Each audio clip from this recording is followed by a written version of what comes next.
Uh, Good evening, everyone. Respected CA Jiten Saglani ji, Chairman Nagpur Branch ICAI, our eminent speaker, Mr. Sachin Deria ji, and CA Akhil Pechori ji, and all the fellow participants who have gathered here for this webinar. I am CA Sampoon Sharma from New Delhi, today moderator for today's session, and we have all gathered here for this virtual CPE meeting. And today's topic is IT security in CA's office. Now, I'd like to invite CA Jiten Siglani ji for the welcoming session. Brief introduction about sir is CA Jiten Siglani has 18 years of experience in wealth management, investment, and personal finance, and is currently partnered with APJ and Associates Chartered Accountants, having working capabilities in Nagpur, Hyderabad, Wardha, Chandrapur, and Amravati. He was also invited as a speaker in Banking Regulation RBI at Nagpur to deliberate on accounting standards for stat audits. He is also impaneled with various institutions, including SEBI and Pension Fund Regulatory Authority. CA Jiten ji is a frequent speaker at ICAI and IIA platforms, and he is also invited as guest faculty in various schools, commerce, and MBA institutions. Apart from this, he also enjoys swimming and singing, and has a YouTube channel by the name of Nivesh Pathshala, having over 8,000 subscribers. So I welcome CA Jiten ji to please take over from here. Jiten sir. Yeah, thank you so much, CA Sampurna Sharma ji. Welcome, sir. CA Charanjot Singh Ji Nanda, the Chairman of the Digital Accounting and Assurance Board.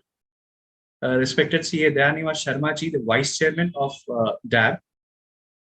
The learned speaker of today's session, Mr. Sachin Deria ji from Mumbai, and all my dear friends and colleagues present in the meeting. I welcome one and all present here. And friends, it's a pleasure for the Nagpur branch that we at the Nagpur branch had been hosting this particular session, which is organized by the Digital Accounting and Assurance Board. Friends, these days, we professionals had been using technology so much so that I can call it as eat, sleep, and drink. Either we are eating technology, we are drinking technology, and we are sleeping with the technology. Technology these days we are using has a lot of vulnerabilities and a lot of repercussions which we even don't understand. But today's session is one such session which will be actually throwing light on these vulnerabilities and which will be giving us an insight as to how we as a professional should be secured when it comes to managing our offices. IT security at CA's office is a very valid topic. And I think Mr. Sachin Deria, who has been a very good friend of mine and had been to Nagpur a couple of times. So I had in the past also enjoyed his session, learned a lot from him, and he's an apt speaker on this occasion. So friends, I think this session would be a wonderful one. It will be an enriching one, and we'll learn a lot as to how do we proceed with IT security at our offices. With these short words, I hand it over back to the moderator, CA Sampurna Sharma ji. Thank you and thank you all.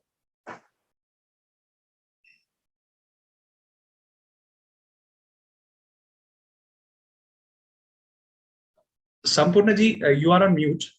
You need to unmute. Sorry, sir. With this, I'd like to invite, for starting the session, I'd like to invite C. Akhil Pechori ji. Sir, please take over from here. As CA Sachin Dedia ji will be joining us in a moment. Akhil sir, please, you can start this session. Yeah, thank you, Sampoon Sharma sir and CA Jiten Saglani sir. It's we may call it a coincidence or whatever. Just yesterday, I visited the Nagpur branch website and I was browsing through it and I was looking at it, and now today I'm with you, sharing the screen with you, sir. So it's obviously my pleasure to be part of this DAP committee session. And I think today's topic, as you rightly said, sir, we are drinking, eating the technology each and every day. What I would say is, sir, that anywhere you go, you are at least having a one device anytime with you. Even if you are in a bedroom, you are having a smartwatch, you are having anything lying beside your bedroom bed table or anything where that's having an IP. So anything, you are not away from internet. Anywhere you go, you are having internet at your place. If you are having Alexa, if you are having anything, whatever devices we may call mobile phone, laptop, leave apart everything, that all we all know. But even Bluetooth devices which are connected to internet, they are also, what we can say is, they are also having a particular IP. So if we combine, I mean, I had a list that let me list out how many IPs do I have at my home and my office. So it was around 20 IPs that I was having at my office, and around 10 to 15 IPs I was having at my home, including phones and all. So yeah, now I will start sharing my screen. I hope it's visible. It is visible, sir. Yeah, thank you.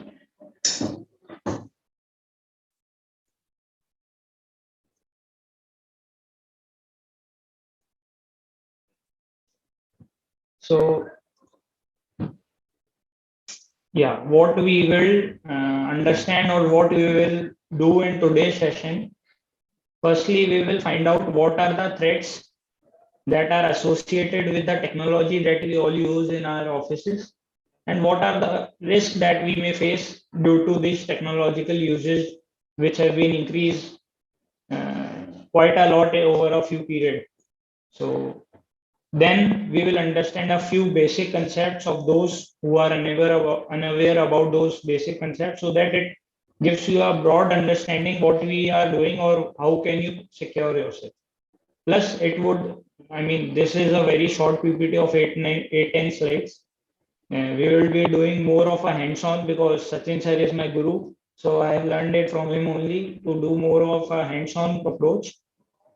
Then we'll have what and how you can improve your online security, storage security, email, and at the end, if the time permits, we will have a look at the few productivity tools that we can use in regular day-to-day life for improving our offices or improving our time usage. So let's move ahead. Now, threats. What all threats are we facing in today's time?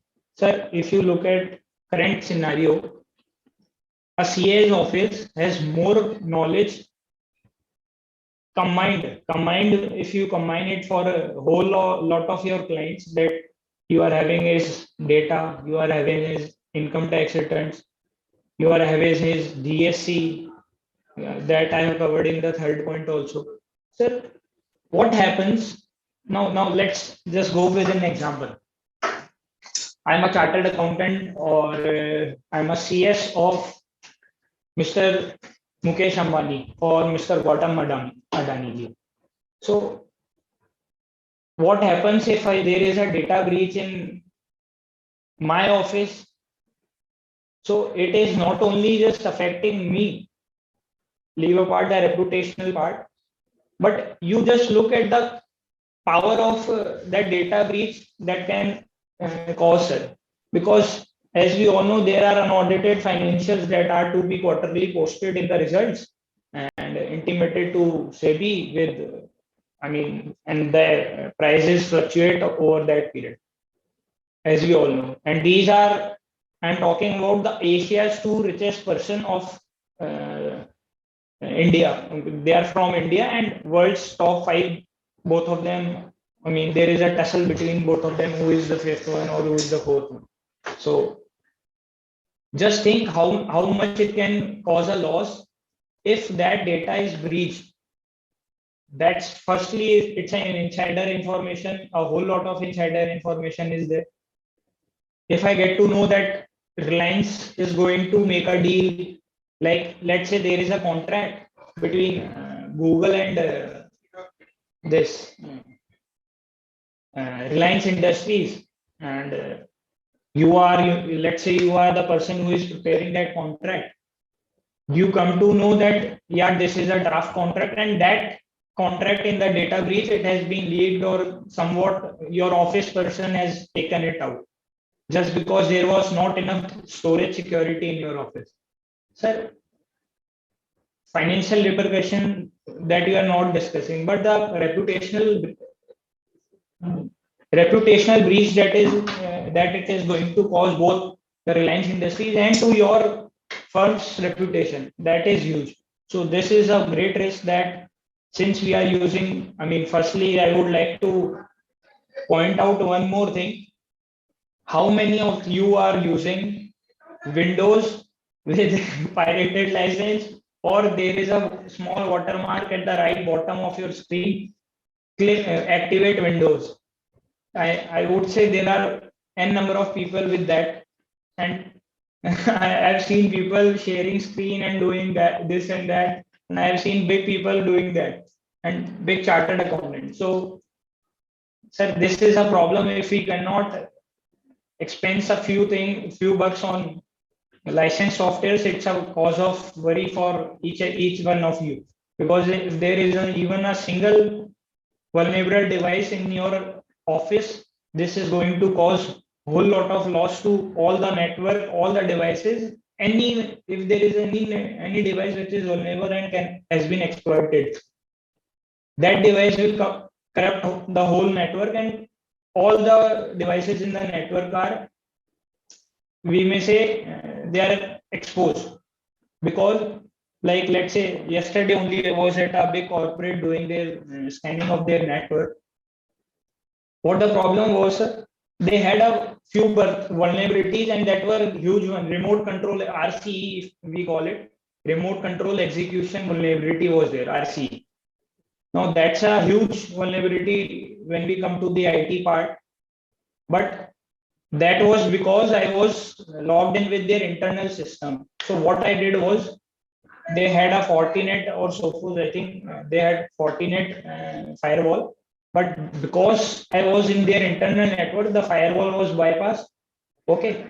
Now when I scanned those internal networks, it was, I mean, I found out very huge critical vulnerabilities, and that's a cause of problem. I told sir, this is a cause of problem, and I mean, showing these critical vulnerabilities, you have to patch it up before we give that report to anyone. And I will again scan that whole network, and then I'll tell you whether it's been patched or not. We will discuss that later on in the later part of the webinar about softwares and all. So now, what's a ransomware attack? We all have heard WannaCry ransomware or X ransomware or something like that. We have heard of different types of ransomware.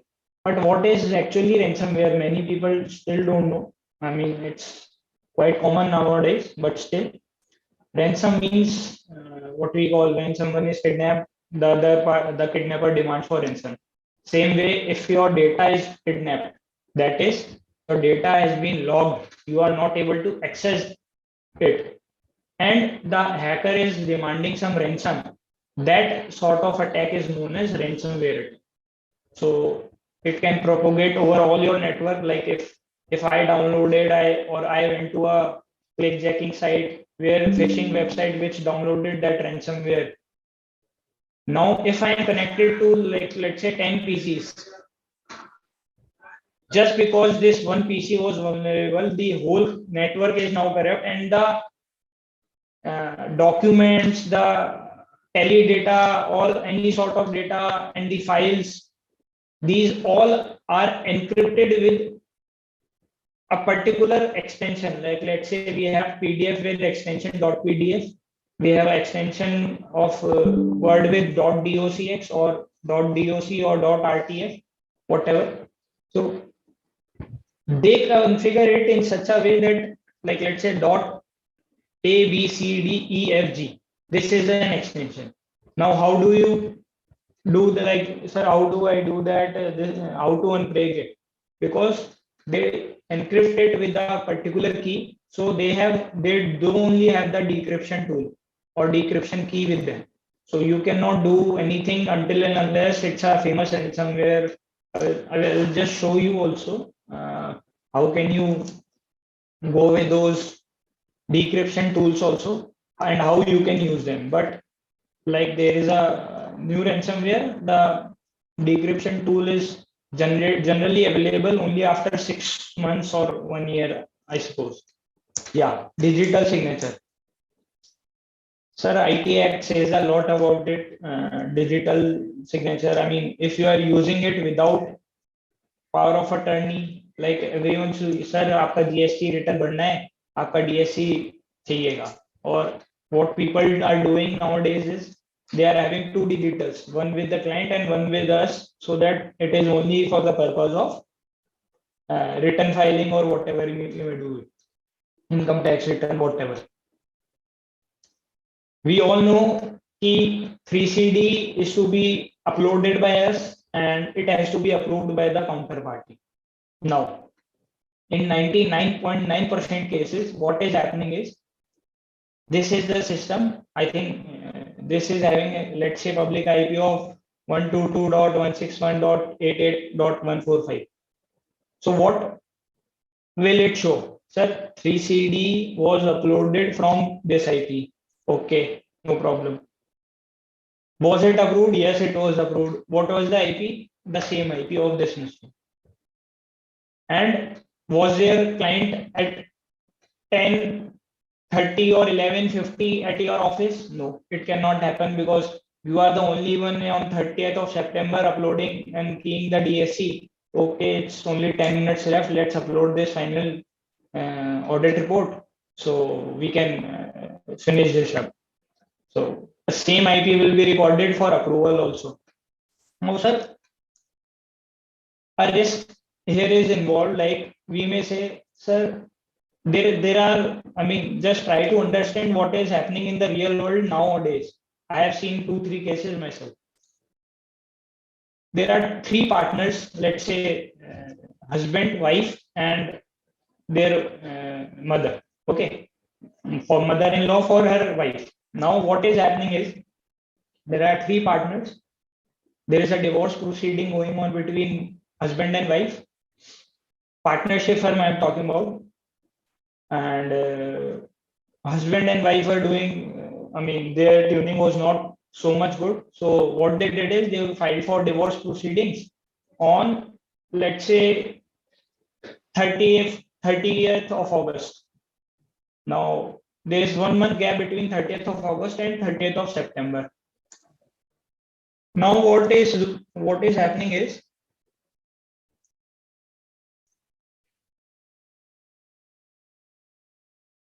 just a second. So what is happening? What is happening is, sir, Sachin sir, you trying to convey something? Akhilji, can you hear me? Yes, sir. Yeah. Okay. Sorry.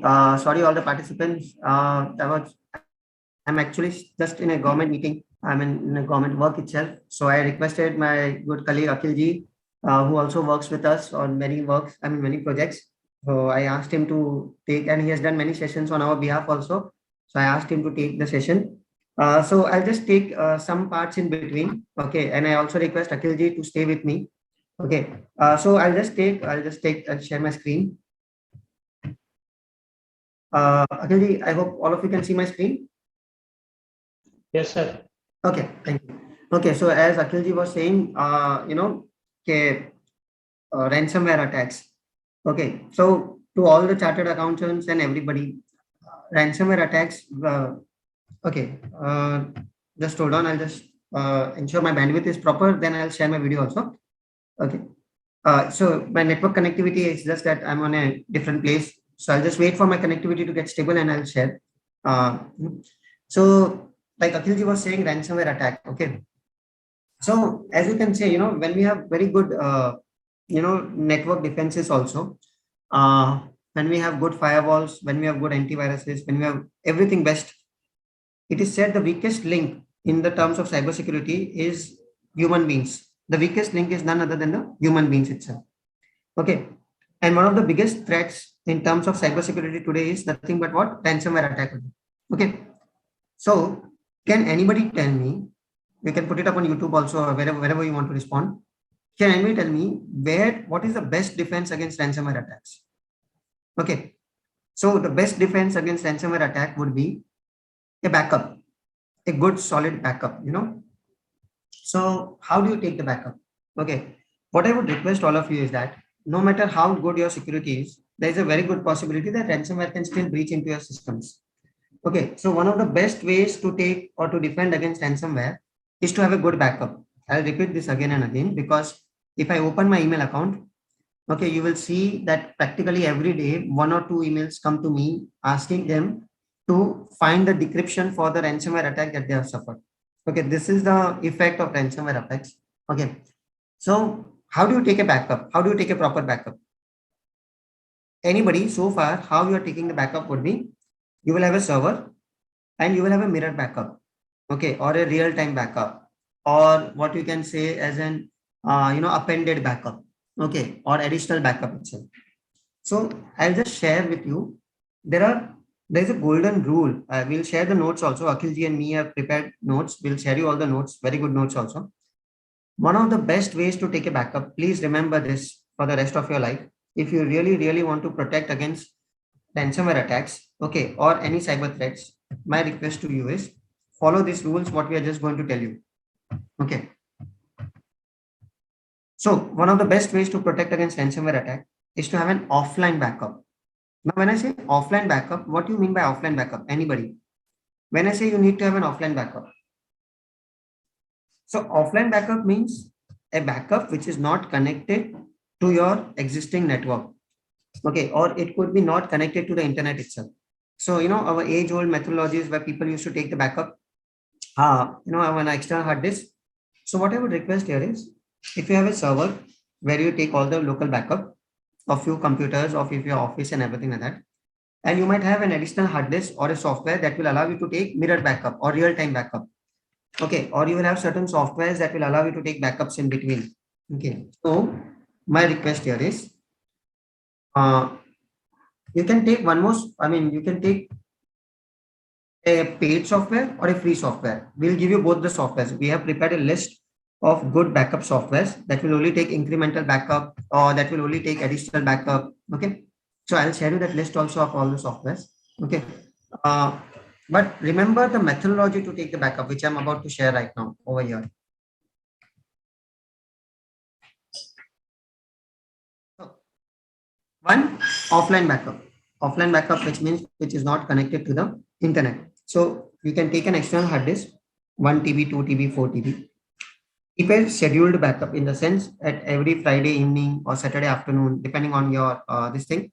Okay, you will take incremental backups, or you will take backup on a hard disk, external hard disk or any other hard disk, and then remove it from the network. I hope you're getting me, everybody. Remember this, offline backup. Second, if you can do, there are certain good softwares, both paid and free, okay, where you can take something called as encrypted backup. What do you mean by encrypted backup? Anybody? Pardon my spelling over here. Encrypted backup, which means a backup which is already encrypted. So ransomware does not work on encryption, basically. Okay, ransomware will not work on encryption itself. So encryption does not work generally.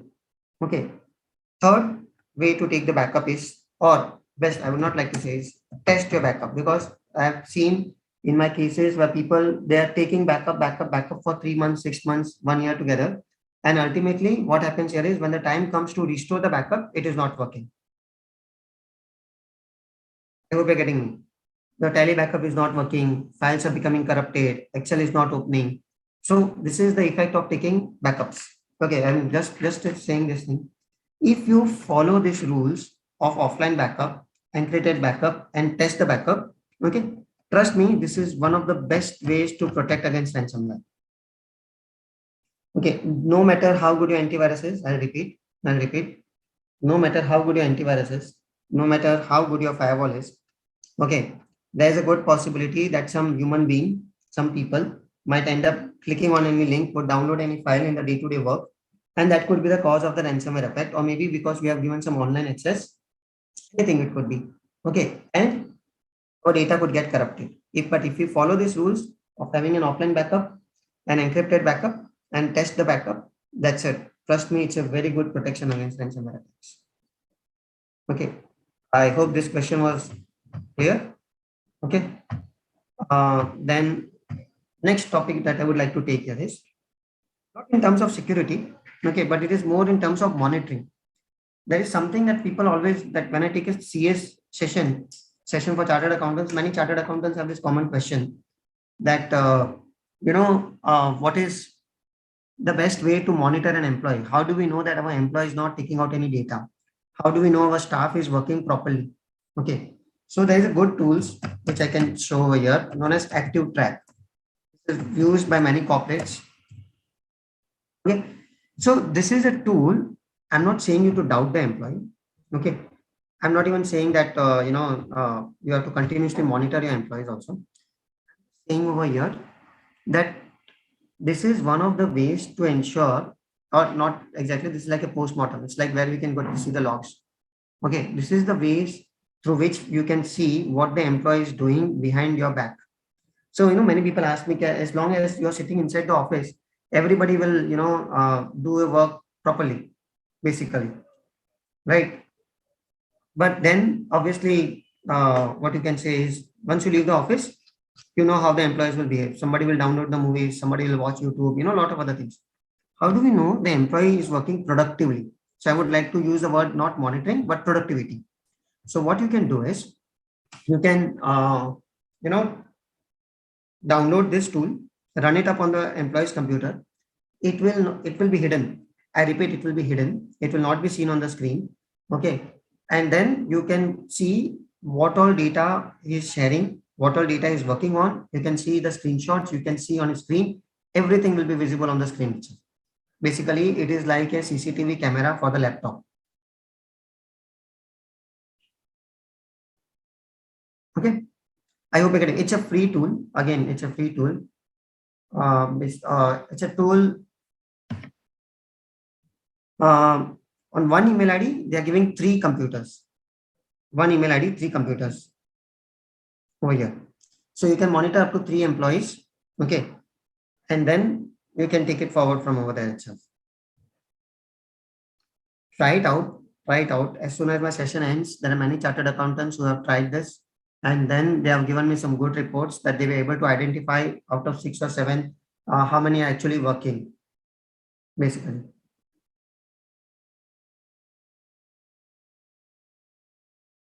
Okay, I hope this is clear so far.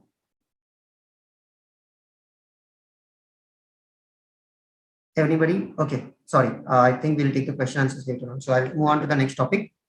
Okay. The next topic is something to do with your data theft, okay, or identity. Again, cybersecurity does not mean financials. Okay, financials means, not necessarily financials. It's something to do with your identity also, identity theft. You must have seen just 10 or 15 days back, okay, a government came with a circular, okay, you have to mask your Aadhaar card. Mask your Aadhaar card. So I'm just going to tell you why did the government came out with that. Okay, what do you mean by masking the Aadhaar card here is, Aadhaar is going to be our new identity in the future, right? All of you would know that even if you don't have PAN card, you can come, basically. You can pay your income tax returns even if you have Aadhaar card. And Aadhaar is one of the only proofs in India that contains all our 10 biometrics. 10 fingers and 2 iris. This is one of the only proofs that has majority of our biometrics. Okay.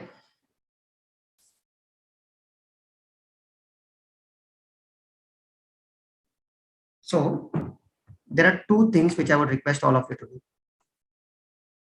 Go to the Aadhaar website, and this is compulsory. Okay. If you really want to protect your data, if you are really serious about cybersecurity, okay, just see this. Go into My Aadhaar. I don't worry about the PPTs. Don't worry about those steps. We will be sharing the steps with everybody. Okay. So go into My Aadhaar. Then there is something called as VID. I would sincerely request all the chartered accountants, especially ask the younger generation also to do this. Okay. Go to My Aadhaar. Okay. Here you can log into your ID, log in with your Aadhaar ID and OTP. or you can come over here, option known as VID generator. What is this?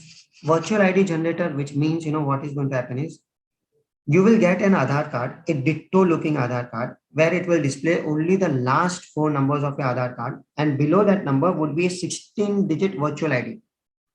I'm sorry, I'm at some different place. I mean, I would have shown you my masked Aadhaar also. That would have been really nice.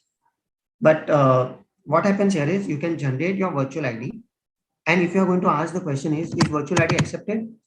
Trust me, I'm using only my mask Aadhaar at majority of the places. When I'm traveling at the airport, I show my mask Aadhaar. I've taken it, laminated it. I'm going to the hotel, they ask for my Aadhaar card. I give my mask Aadhaar only. Okay, because nobody is interested to look into the number. Everybody is more interested in, the photo and everything of that sort itself. So I just show them over there and then I come. I'm showing it at various places and it is accepted. Nowadays, if you see in majority of the banking forms also, you will now get an option Aadhaar card or VID or a virtual ID card or a mask Aadhaar basically. And government came out with a circular, not exactly circular, but a notification where it is asking you to create such kind of IDs. Okay, so my kind request here is please generate your mask Aadhaar as soon as possible and try to use the mask Aadhaar card itself at as many places as possible. Okay.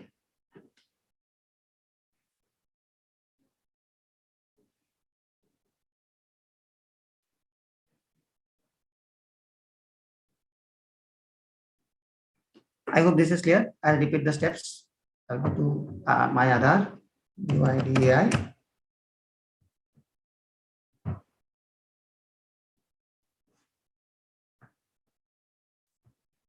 My Aadhaar, virtual ID card generator. Okay. And this is where you can do VID. It will only ask for your original Aadhaar card once. You can generate your OTP, your captcha code, generate an OTP, and you will create a virtual ID. It is a one-time process only. You can use that virtual ID multiple times. Okay. And yes, you can take a printout of your masked Aadhaar also. If your question is whether this is a virtual ID, whether we can take the printout, answer is yes, you can do that. I'm doing that. I'm doing that for quite a few. I'm doing it for good amount of time now, way before. In fact, if anybody of you have attended my sessions in the past few years also, I've always been recommending people to generate virtual ID and use virtual ID itself. Okay. Now, this is one thing which I would request all of you to do. Second thing which I would request all of you to do is biometrically lock your Aadhaar card. Okay. Basically, lock your Aadhaar. Can you see this?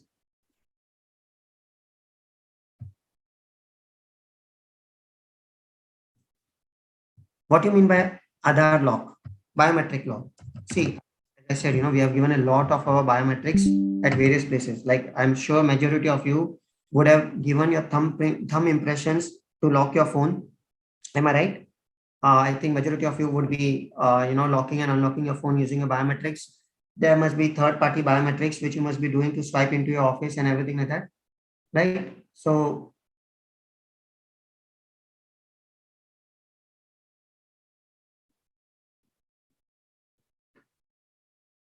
what I would request is do this option. Again, a compulsory thing. Welcome to my Aadhaar, log into it, and here you can lock your Aadhaar card. What do you mean by biometric lock? Lock your Aadhaar means what? In future, if somebody got access to the Aadhaar, okay, and if obviously we will get access to our Aadhaar card, Aadhaar number, but in case if he gets access to a biometric, he can actually go onto the Aadhaar website, put our Aadhaar number, biometric, technically send a file of a biometric also. I'm talking a little bit into the future, and then he can misuse our data also, right? So just to give you a heads up, again, all the security tips which I'm giving you, kindly ensure that majority of your family members also follow this. Okay. Any doubts so far? Anything coming to your mind? Because the thing is, we'll be rushing through the topics. Okay. I'll be taking few topics. Okay. So I was just asking in case if anybody has got any doubts in between also, you can ask. Otherwise, we can keep the question answer session at the end also. But of all the topics that I'm going to cover, this happens to be one of the most important topics. Thankfully, even the government came out with a notification, but yes, government also immediately after that received a back, little bit of a this thing that why Aadhaar suddenly now you're asking to lock and all this kind of a thing. Actually, these options are available prior also. Now they just wanted people to start using it. But there were a lot of concerns that were raised as to why government is asking to use virtual ID. Is Aadhaar not safe? Okay, then why did they ask us to generate Aadhaar and all that kind of a thing? But it happens. So they have withdrawn that notification. They have withdrawn the notification to create your virtual ID because of some backslash as to asking whether the Aadhaar is secure or not. Okay. But still, this option is there. So kindly activate this option and start using your mask Aadhaar if you really want to protect your identity and be a little bit more safe. Okay. Next thing that I would start with is Data Protection Act of India. So I think Akhilji will also be covering this. What do you mean by Data Protection Act? Say, trust me, when GST was launched, okay, there were a lot of seminars and webinars that was done under GST, okay, by the ICI. Now, trust me, as soon as after GST, the next best topic that will be covered would be Data Protection Act of India, Personal Data Protection Act of India, okay, EDPB, whatever they call it, Personal Data Protection Act. Basically, they are calling it the Data Protection Act. Okay.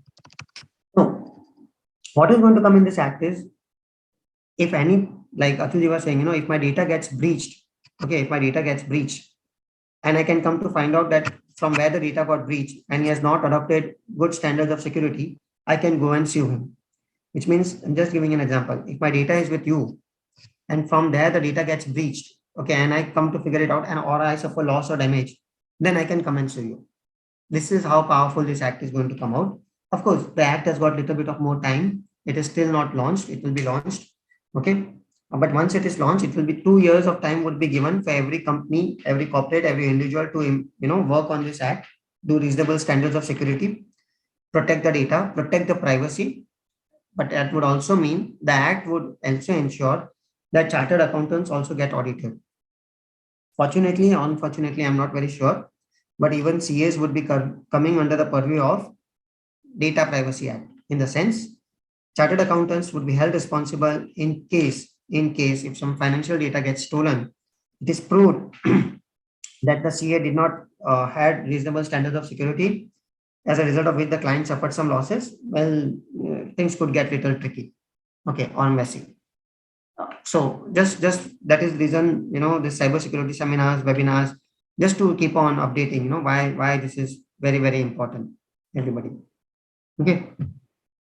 So we'll be covering a little bit more of Data Protection Act. I think Akhilji will also be covered.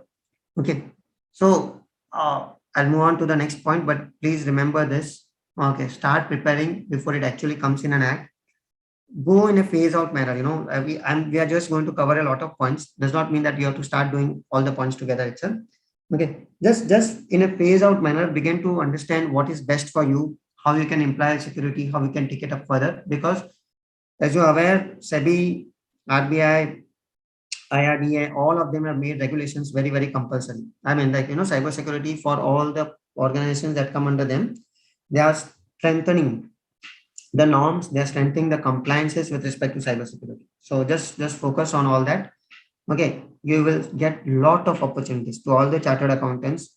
Those who are planning to come into system audit, trust me, there is going to be a lot of opportunity over here. Lot of opportunity into system audits. Okay, you can capitalize on your certifications like DISA or FAFD also, because forensics audit has also got a lot of scope. But yeah, in terms of cybersecurity, system audit is really upcoming and booming also. I'm sure quite a lot of you would have already started getting assignments and working on assignments also.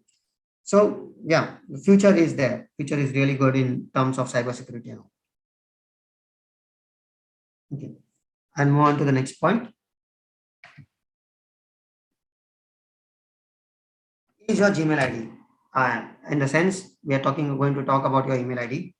I think majority of you, when I say what is the Gmail, what is the email ID, you will say that it is Gmail. If I'm not mistaken, right? You will always say it is @gmail.com. Well, majority of us have our email IDs on gmail.com only. somebody would still have it on Hotmail and everywhere. So what I'll do is, what I would request all of you do is, go into manage your Google account. Always, click on this. This is where we need to do the security of our Gmail ID.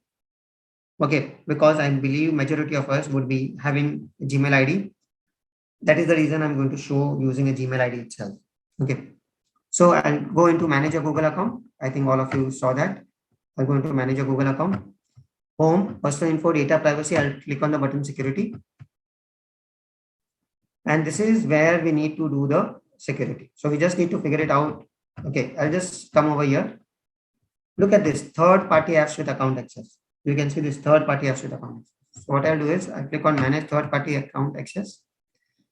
And this is where we need to see which of our applications has got access to what of our data in Gmail or Google, basically. In a sense, see this, I think majority of us will not even realize this, but you will see, sign in with Google, sign in with Outlook, sign in with Facebook. So we go to third-party apps where we get these options of signing via Google, signing via Facebook, signing via this thing, right?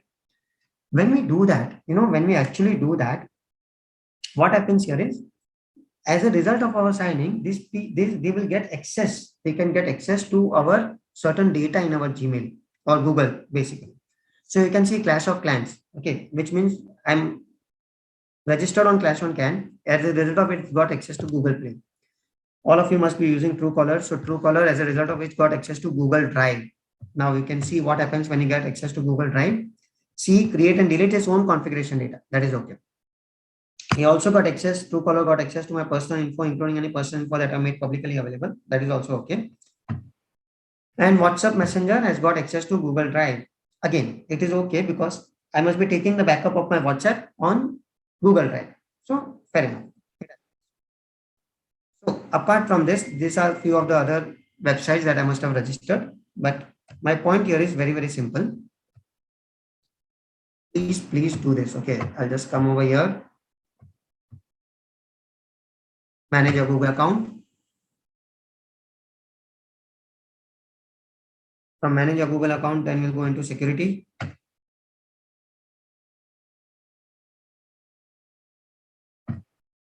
And from security, we go into third-party apps with account access. And then we say manage third-party access. And this is where we can see has access to Google Play, Google Drive, and everything. I request all of you, please follow this. Okay, please periodically keep on checking this. And I really hope that you do not have any surprises over here. I can give you 1 minute of time if you want to check, or if you have any doubts in this, please ask me. I can wait. Otherwise, I'll take it forward. I hope there are no surprises. I hope you don't see any third-party applications that has got full access to your Google Mail. What I'm trying to say is that no third-party application should get access to your entire Google Mail. Oh, yeah. Clear?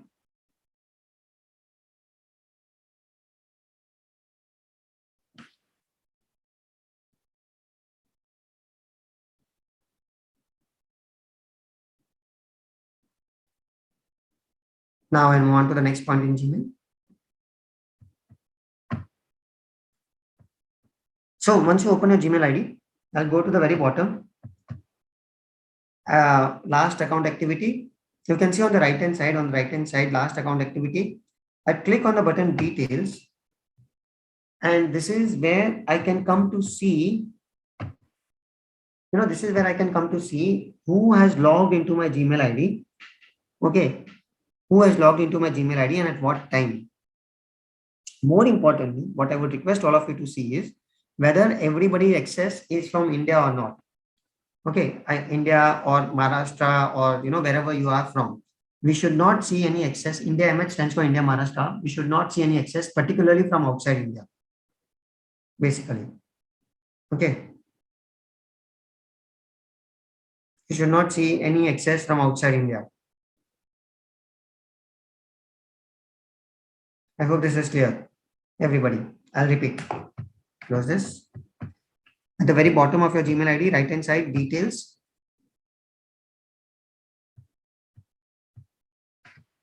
And this is where we get to see whether any of our access is from outside India or not.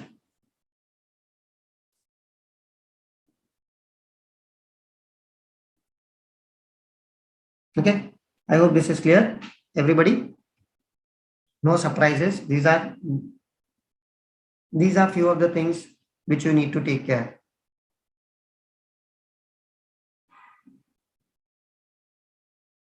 Actually, there are many things which I want to discuss with respect to Gmail, but I'm just taking few important points from Aadhaar. I'm just taking few important points from Gmail. I'm just going to take few important forms from my backup and everything like that. I'll just combine few topics, and I just going to give you a gist of the cybersecurity related to the topic, so all of you get a fairly good idea. Okay, about how you can go about developing the whole cybersecurity environment. Okay. Next thing that I would like to discuss here is a wonderful application known as NetCut. Okay.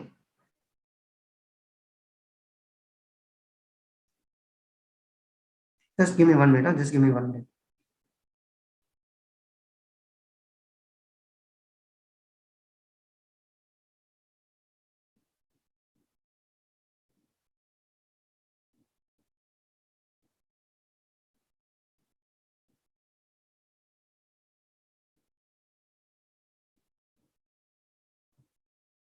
Okay. Now, what do you mean by NetCut? Okay. So NetCut is a very wonderful tool. Okay, that will allow you to know how many people are there on your internet. I repeat, NetCut is a very wonderful tool to understand how many people are connected to your internet. See, there are many times, many MSME seminars, many corporates will come and ask me, how do I know how many people are connected to my internet? Okay, then one of the best ways to know how many people are connected to the internet is through NetCut. One of the best ways. We do not have a firewall. Otherwise, firewall is one of the best ways, obviously. Okay, but in case if you don't have a firewall, we can use this tool. Okay, NetCut. So what does what NetCut do is it will tell you how many devices are connected. So you just need to run the software. You don't even need to know the router password or anything like that. Just run the software. Okay, and scan the software. That's it. It will automatically scan your network and it will begin to pop up and tell you how many devices. So see, when we are in a home, okay, we know now how many devices would be connected to the network. Maybe 3 or 4 phones, or maybe 5 phones, 1 or 2 computers, and 1 router. Beyond that, it should not be there. But if you find suddenly an extra device which is getting connected, that means somebody else has got access to a Wi-Fi password and using our Wi-Fi for free. I hope this is clear, everybody. Somebody has got access to a Wi-Fi and is using our Wi-Fi for free. So periodically, what I would request here is run the software, periodically scan the software. Okay, you will get a fairly good idea about it. Okay. I'll request Akhilji, if you can take it forward for some time. I'll rejoin in some time again. I'm just been called by the officer, so just Akhilji. Yes, sir. If you can just continue for some time. Yeah, sure. Okay, I'll stop this.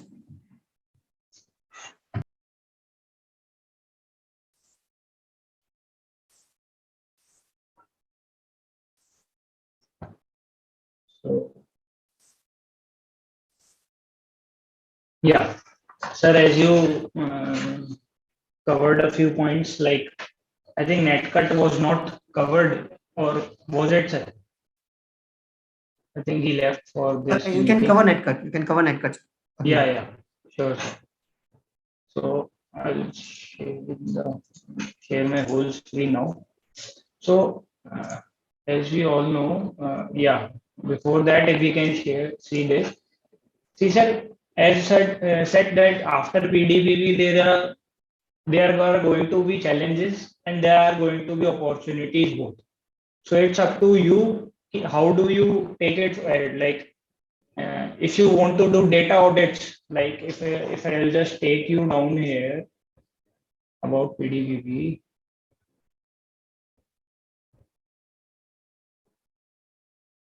Yeah, see, data audits have to be done for all significant data fiduciaries, and it has to be conducted by independent data auditors.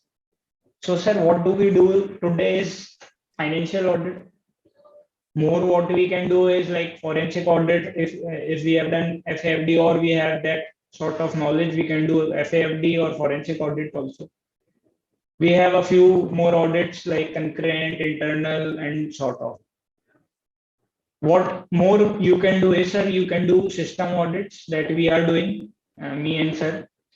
You can do these data audits. So these will be in the future, but let's see when it will come. Before that, we will have to understand, sir, what is the background behind that. It was earlier, there was a bill introduced in 2019. Then it went to JPC. JPC didn't submit a report, so there was another bill that was introduced, which in 2021. So currently, what we are saying is that PDPV 2021. So that is again in JPC. JPC is yet to submit that report. As soon as we get that report, it will be discussed in the Lok Sabha and Rajya Sabha, and then we will be doing. We will see whether what's the future of this act. See. Government applicability. Yeah, data fiduciary is a data controller under the GDPR. What is in Europe? GDPR is that if any person who alone or with others determines the purpose and means of processing personal data. Sir, you are going to receive the financial data of a person. You prepare, let's say, GST return, or you prepare income tax return, or you prepare anything, whatever you may say. Even we chartered accountants have inform all the information which the parties don't know. Even we all would agree that sometimes we have two partners who are having a fight between among themselves, but we both are filing returns for that. So, but that is up to us that we have to maintain the confidentiality. So these all are the rights which we have to see, and we will have to check whether these infrastructures or security processes are there among the data fiduciary, which are going to be the chartered accountants in the coming future, as and when it goes. But obviously there is a transition period of 2 years. So that will be, given to you to implement all these controls and all. Yeah, we were going for net cut. See, sir, there is, as the name suggests, internet cut. So we can systematically cut these, like there is a unwanted person who is using our Wi-Fi, and I mean that person is using, but we cannot disconnect that person, or we cannot say, sir, you don't use Wi-Fi or something like that. So what we can do is, like, let's see what our computers are connected, or devices, it includes mobile phones as well, are connected to my network. Let's see. Sir, see, this is Xiaomi. We can have the private IP of this. This is the private IP. And Xiaomi Xiaomi phone someone is using among our office. See, this is an Android phone brand. As you can see, it's an Android. This is the private IP of that. So what I'll do is I will just disconnect it. Let's disconnect it for Xiaomi.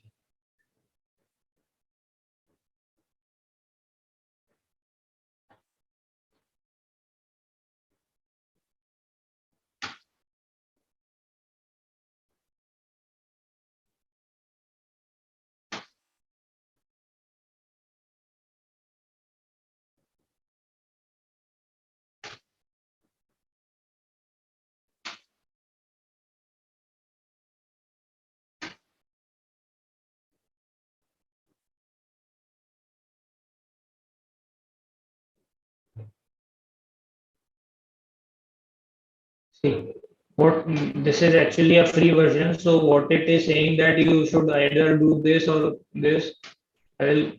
Free use reminder, browser needs to remain open to keep netcut running, 10 speed modification per 24 hours. Got it. So what it will do is, it will reduce this. I have done it recently, so it won't be happening with me right now.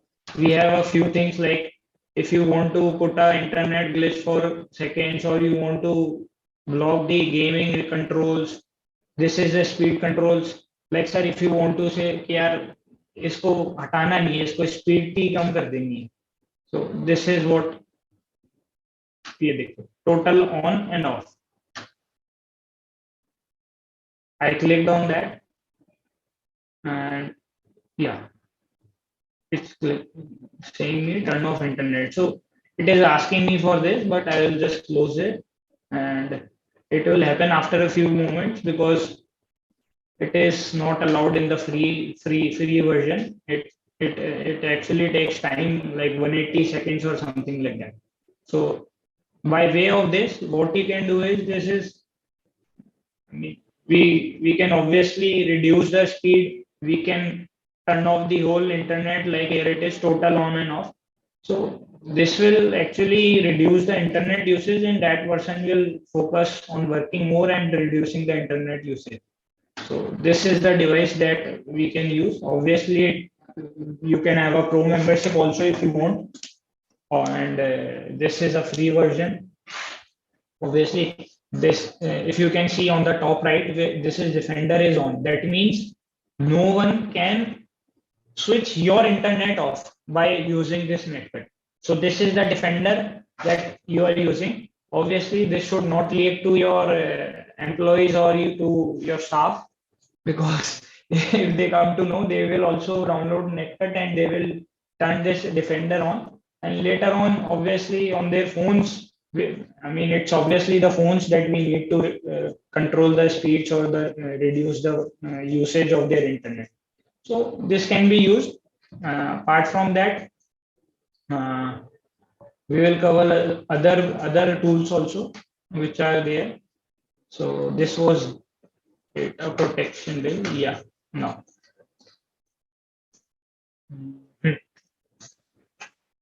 Okay, we have discussed all the threats above.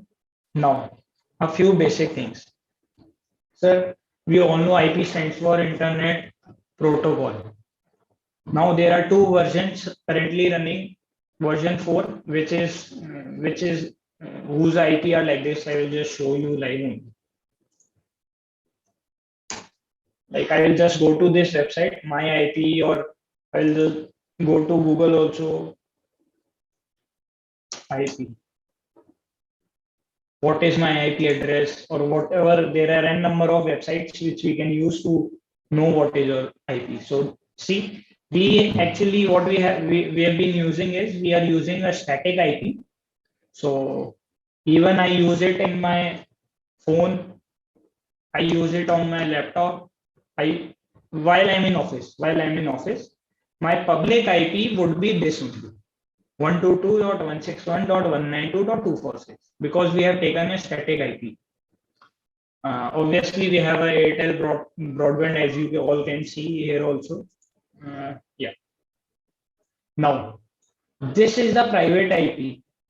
One particular thing that we have to understand about private IP and public IP is, so this public IP, while I'm accessing this website, no, what is this? What is my IP address, myip.ms or whatever it is, summitclegal.in.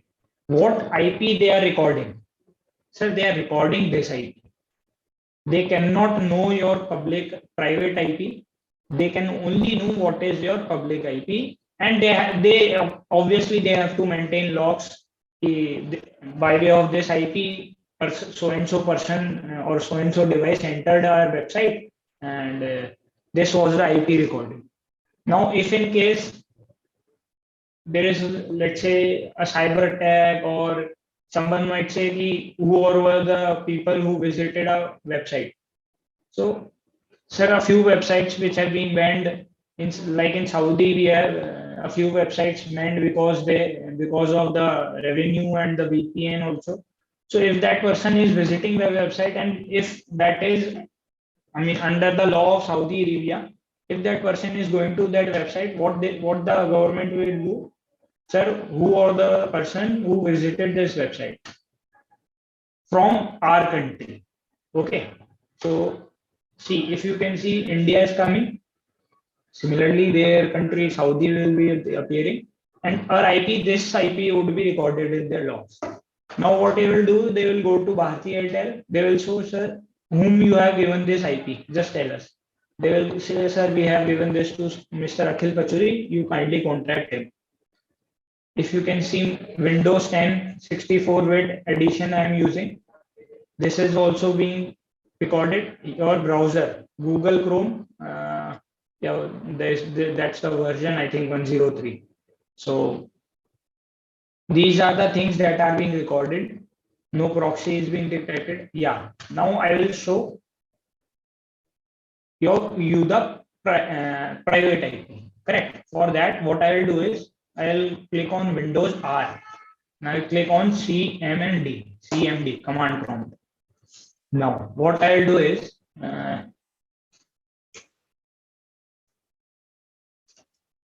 IP config, configuration, IP config. I'll click on that, and I think those of you who are attending, you can do this live so that you will also come to know what are IP you are having in your system.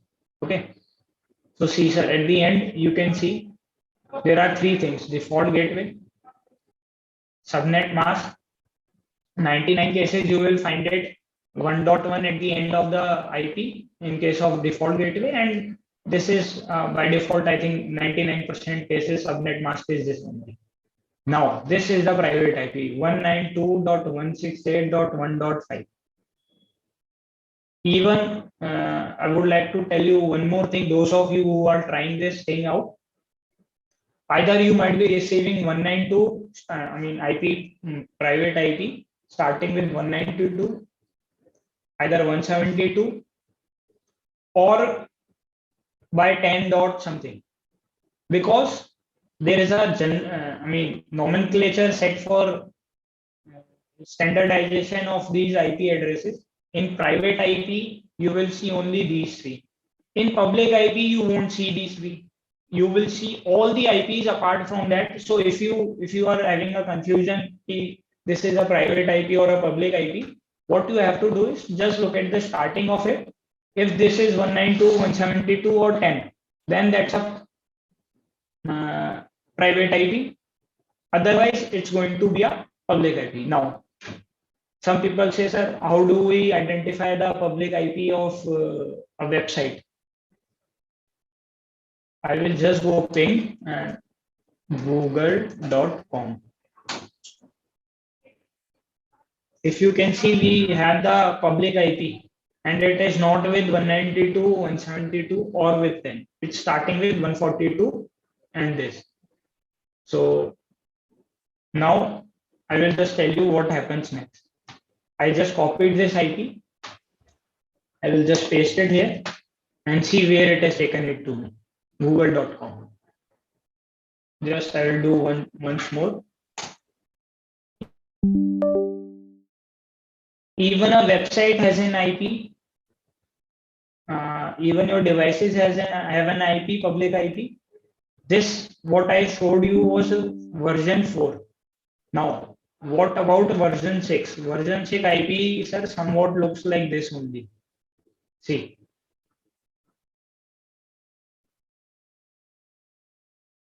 Like this. This is, obviously, while internet was launched, they thought these number of IPs would be sufficient, but it was not. So what they did is they launched a IP version 6, which was including these letters as well as, hexadecimal we call it, because it will contain, I think, A, B, C, D, E, and F.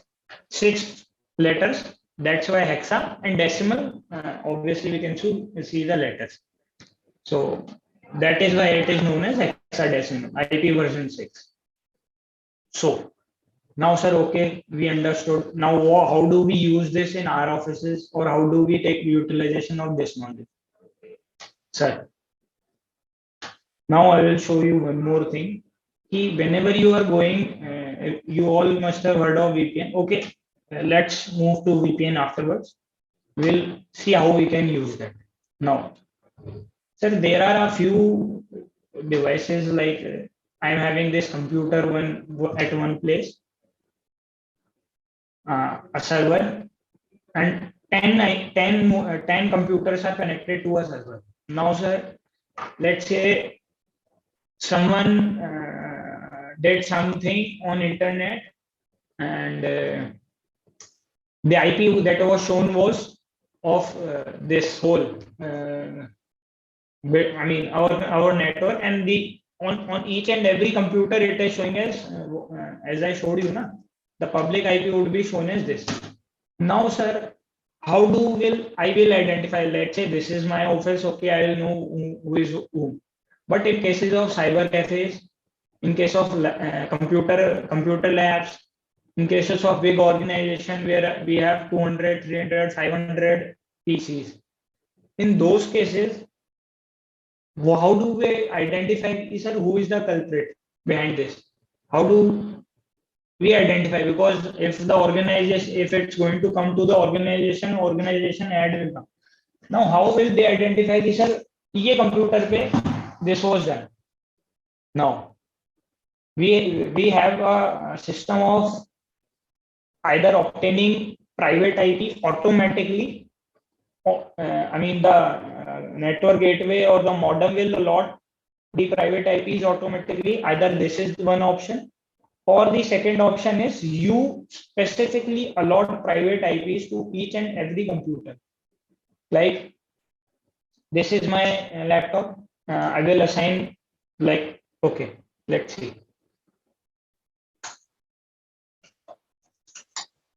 See, my IP is this 1.5, correct? But there may be many devices. So mine is 1.5. If I'll remove from this network and then reconnect, if this IP address will be available, then I will automatically get. Else I will be awarded another. Now, how to set these private IPs manually? So what we'll do is we'll just go to network and internet. Correct. We'll click on network and sharing center, or those who are using Windows 11 or 7, they can directly go to network and sharing center. Here you can see this change adapter settings. I will just click on this. Now see, sir, I am connected via Wi-Fi, so I will click on this. The settings, in there we have this properties tab. Okay, I'll just open the properties tab. See, here you will see Internet Protocol version 4, IPv4. See, now I will double click on it. Now it's please focus. See, here it is written, obtain an IP address automatically.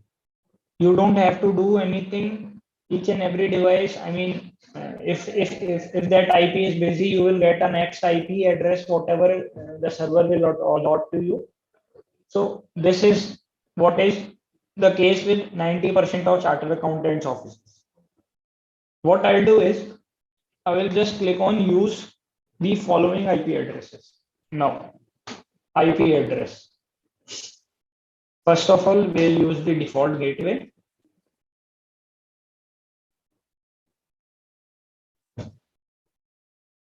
One nine two 168.1.1.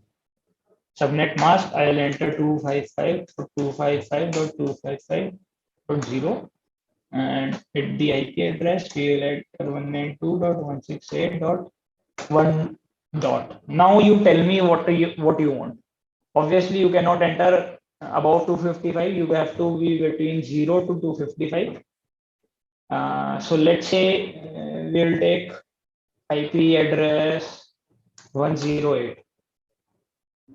And DNS, if you want, I mean, its default is taken as 8.8.8.8.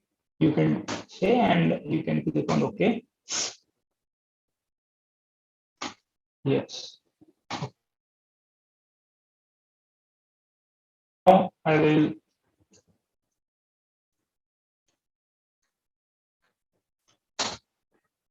see what's my private public IP now.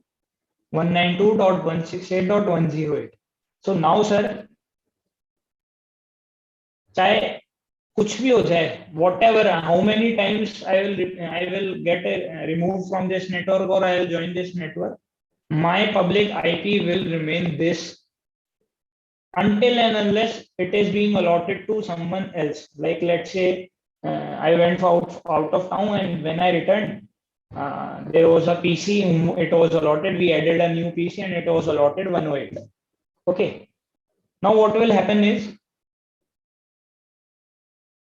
my public IP, private IP will remain this only in the system, and I won't be able to access the network or the internet just because there is a IP conflict between two devices.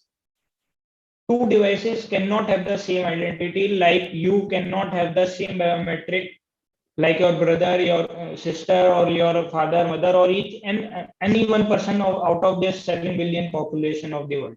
You cannot have the same biometric.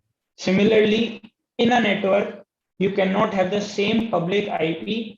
Yes, if this subnet mask is being changed or default gateway is being changed, then I'm not talking about those factors. I'm talking these both are same, and this IP cannot be given to someone, or if it is given, I cannot connect to internet or even to the net. So this is 101% clear, I think. This was the concept of public and private IP. Now we'll just close it down. We'll move ahead a bit just for the sake of time. Now ransomware, we are talking about ransomware. Sir, we have ransomware decryption tools. Like they see what are the websites that are offering this. Ours, it's a antivirus website.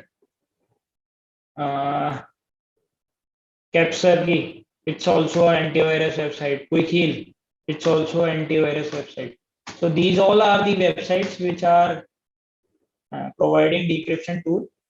And now, how do you identify, sir, do I have this or not? Sir, our free ransomware decryption tool can help you decrypt file. Just see extensions. Like I told you earlier also, there are a few extensions which are used while encrypting files in a ransomware. You just have to search by your extension, like .aes_ni.aes256, whatever. If that is the encryption, you can download this in decryption tool and your all files will be unlocked, and you are happy to use these files again and again as you wish. So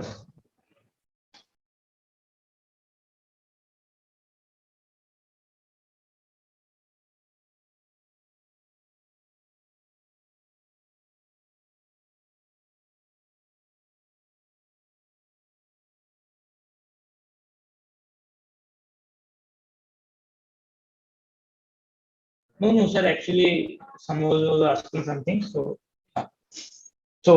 this is like moving on to the next extension. Alcatraz, Apocalypse, like .encrypted, .this, .log, .encrypted file, .secure crypted. These are the extension. If you are using, no, then you can go and download this decryption tool and you can use it anyhow. So this is what we have. Now regarding the decryption, similar Capscurly is also providing, or Quickie is also providing similar manner. There is a buzz. There is a buzz that these are the these are the antivirus companies only those create ransomwares or viruses so that they can sell their product, but we don't comment on that. We'll move ahead.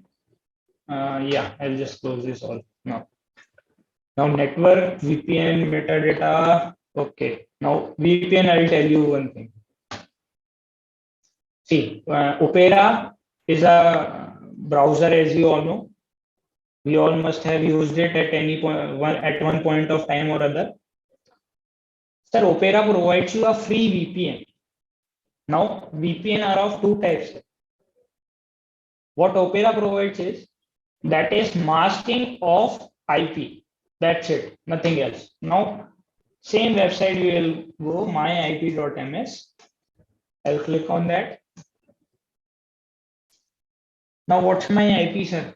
Here, it's a IP version 6 configuration. My location is coming in USA. Web browser, you can see OS is same only, so no problem in that. Now, what we can understand is, sir, this is the VPN.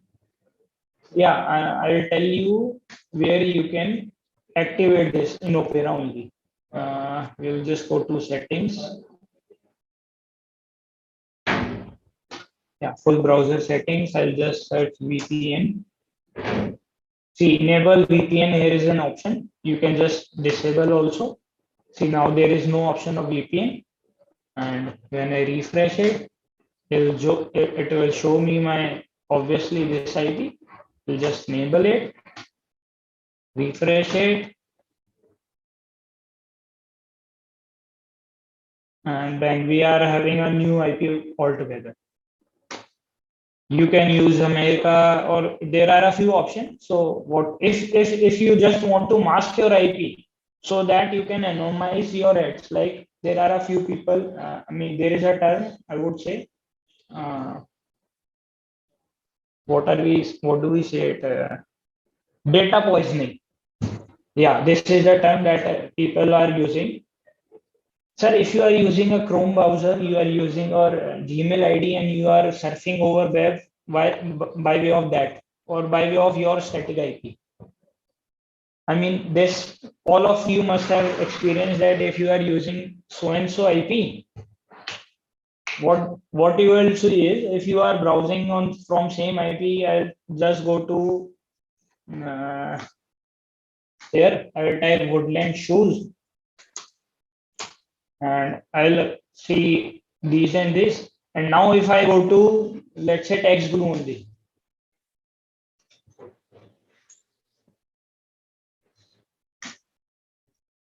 I'll see the ads of shoes and everything. So to data poisoning, I mean, data poisoning, how I use this is just because we are confusing these companies that yes, we are not going to provide you these so much data of ours, we will poison it so that it's of no use, because data is the new oil, as we all have heard it hundred of times. If you are going to poison your personal data, like as I already told you, there are a few rights given to data principal. I mean, whose data it is. To data principal, there is a right that's going to be coming in PDPV, which is going to be at right to be erased or right to be forgotten. What will happen in that right is you will be given an option. Now I want you to forget all my personal data that is available, and you just forget me and don't target me with your ads. If that is not happening, obviously there are severe penalties on the lines of GDPR. They have made this act, or they have derived this act on the lines of GDPR. There are huge penalties, and obviously that person will have to do something to mitigate that. So yeah, this was about VPN. Metadata. Okay, sir. You people, there was a form, I think INC 22A, I think, which was regarding the geolocation, and the photograph of company's head office was supposed to be uploaded or attached with this form, and then this form was supposed to be uploaded. Right, sir? Now, there are instances that people have photoshopped them. They have just clicked a photo of that person standing behind a green screen. They have copy pasted that person on in the front of that photo, they have made a board sign, or if they are standing behind that building only, they have made a board, so and so private limited at registered office at this email saying this so and so, and they have literally taken attached that photo and they have uploaded it. Now, sir, we all have to understand there is a certain data which is data of data, like let's see.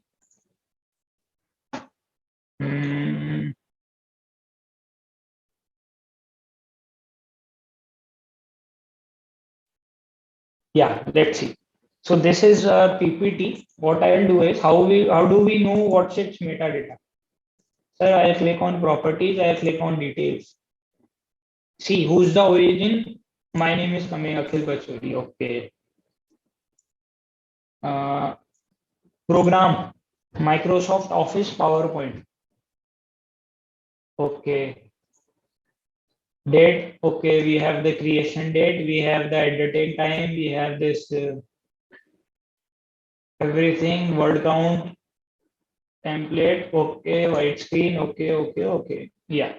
Now, sir, if you have taken a photo, like let me see if this photo is having this metadata or not.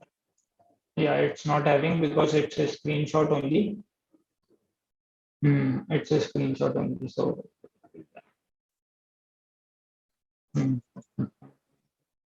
yeah, if I get a file, yeah, let's see if this is having any data or not.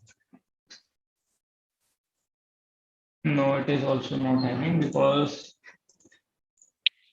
it was downloaded over WhatsApp only. So every file has its data, sir, as I already showed you. So in that photo, if you must have used this Microsoft Photoshop or something like that sort of software, in this details, I told you. Yeah, here the name of the program would be Microsoft Photoshop, and sir, the date of creation and date of modification. There is a date of modification also. Last printed, yeah, last date modified.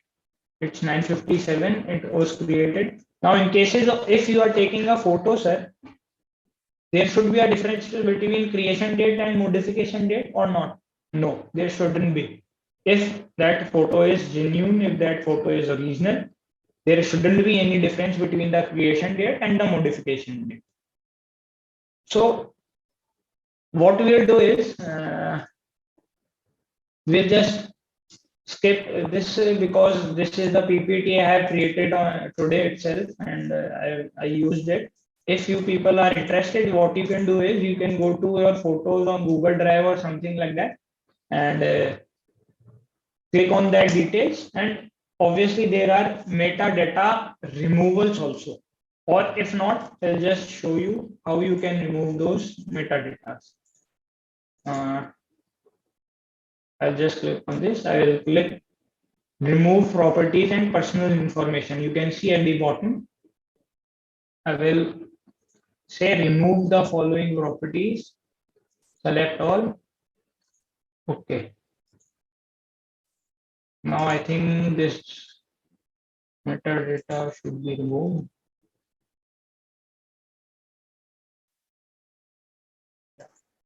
Now this is the file that's been created. I'll show its details. Now, sir, it's showing today's time 7:26 p.m. So text document. Now that works on photo really good. So I would have shown you if you Google would be having that photo. Yeah. Now, sir, now we will discuss a few online security, how you can improve your security. But before that, I think we should go for storage security mode. Sir, as you all know, there are a few sensitive data or highly confidential data that we don't want our staff to access, or we don't want them to look at it even editing is a farther thing, but we don't want them to even look at it. So there are a few types of locks that we can use. There is a complete drive lock. Is this PC? Now, sir, there is a, BitLocker is a thing. I will show you BitLocker.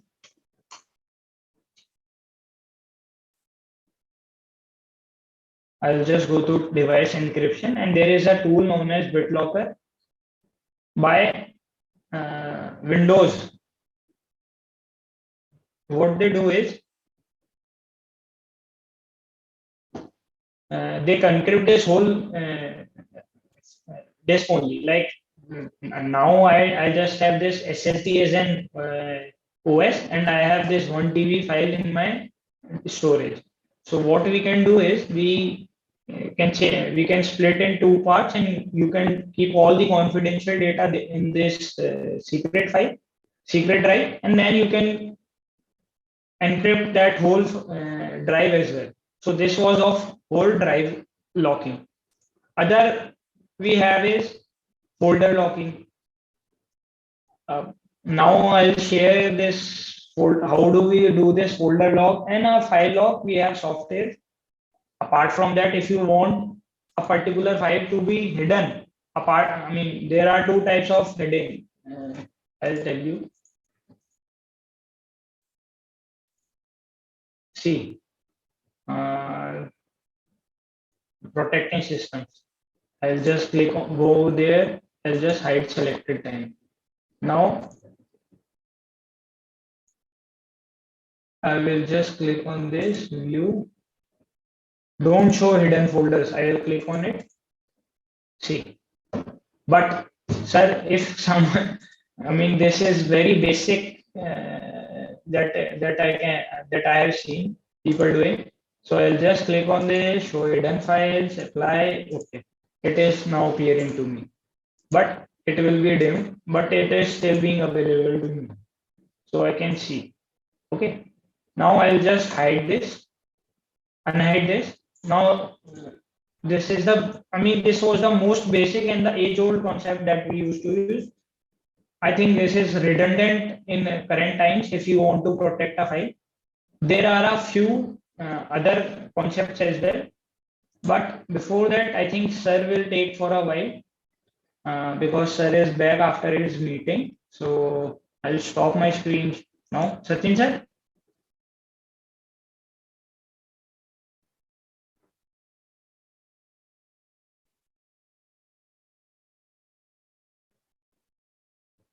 Sachin sir, are you there?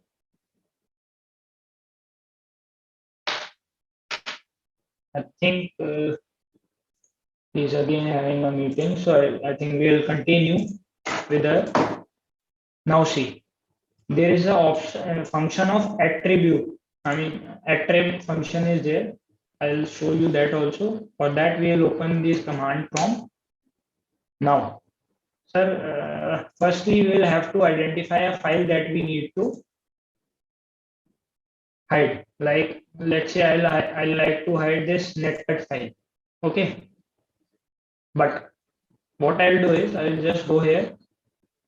ATTRIB attrib. That's a short for attributes. I'll tell you why it is showing as attributes. Now I'll just copy this folder's address. Just paste it in here. Now // I wanted to hide this file. No? Netcut.txt. Okay. Now I'll tell you why it's not happening, because it requires this thing.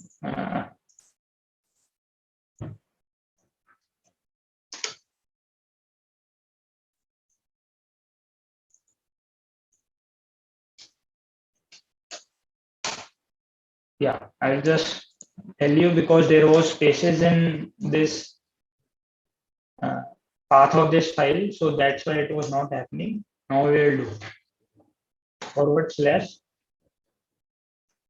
circular.pdf. Okay, now we have reached it here. Now what we will do is we will put a minus sign, capital S, minus sign, capital H. In settings, we have to hide. H for hide and S for settings. So we have to hide this file, and we have to, hiding is an attribute. That's why attribute was used. So now if you come here, sir, just click on refresh.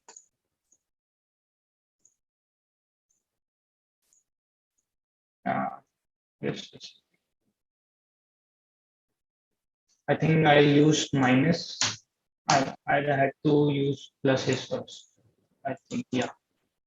I was supposed to use plus first, then to unhide those files. Now, if we come to this hide or unhide, you can see in the settings it is showing show hidden files and folders. So in this case also we are not able to see, and this folder is coming as empty. But how will we identify that there is a file? Firstly, sir, you can see at the outside of the folder there is a PDF file sign showing. So yeah, so there is a file. Apart from that, you'll go to properties. There is one file, 0 folders, and there is a file of 300 KB. So I'll go there. Now it is not appearing, but that's obviously you will hide it among many files of yours. So that it's not visible. Now how to unhide it? We will just copy paste the above command. We'll put a minus and we'll put a minus here also. Now see, the file is back. So obviously you'll have to be reasonable while hiding these files also, because it will have to be in a common folder, as many people can do that. Now this was the active function that we used. Obviously backup, sir has told there is a backup option available. You have to keep it on an offline drive, even if you people are using a cloud storage, anywhere, anything. Sir, keep in habit of take a 1 TB or a 2 TB depending on your capabilities or the storage or the data that you have. Take a backup of these files and keep it offline. And as sir rightly said, sir, try to check that backup also, because I know one person who was keeping this backup. There was a ransomware attacks in November 2020. November 2020. But when he saw those previous backups of October, or let's say this whole year 2020, they were not working even, because I don't know what was the reason. There was a corruption with the software. That's why these backups are also being corrupted. The last backup was of audit of last year. When was it was finished? No, October 2019 backup they were having.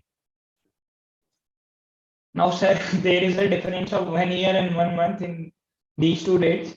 You know, in 1 year, there is a whole cycle of audit, ITR, GST, and everything is there. So there is a total loss of 1 year data.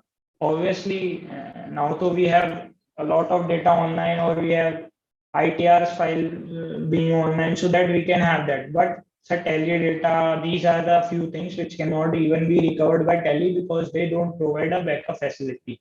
You yourself have to take backups. File sharing over network. I think if that there were let me show you now how to share a file over network. I'll just go to network.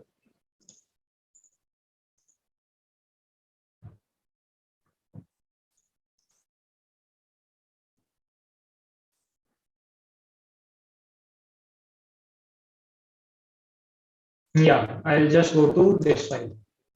Now,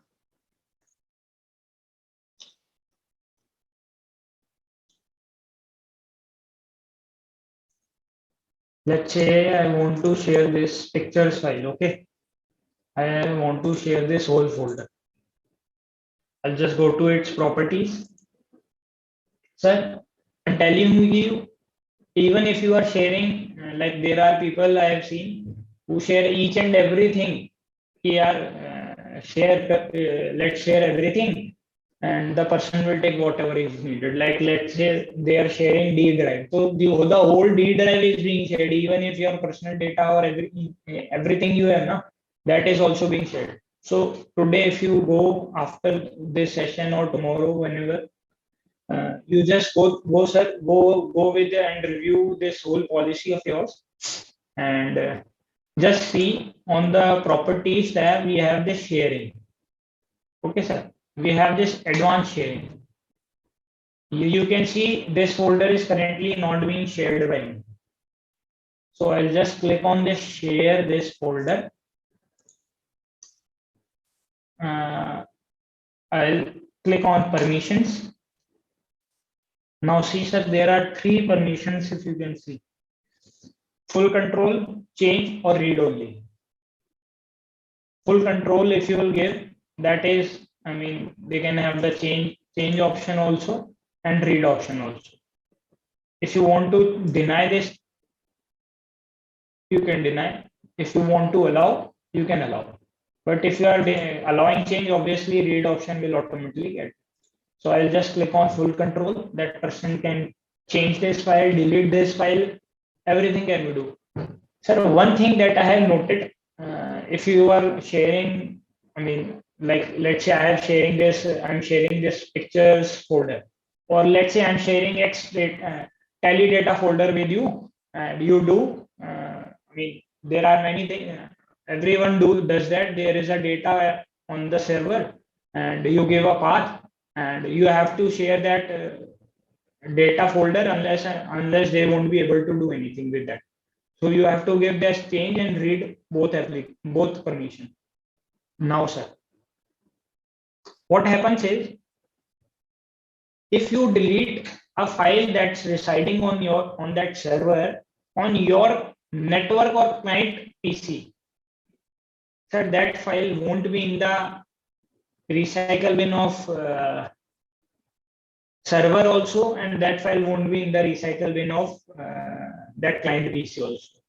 So even if you delete now, you must have read if a prompt comes at you, do you want to permanently delete these network files? Sir, these files are permanently deleted, and let me tell you, these are not recoverable. I have faced a few things until and unless you have an antivirus backup.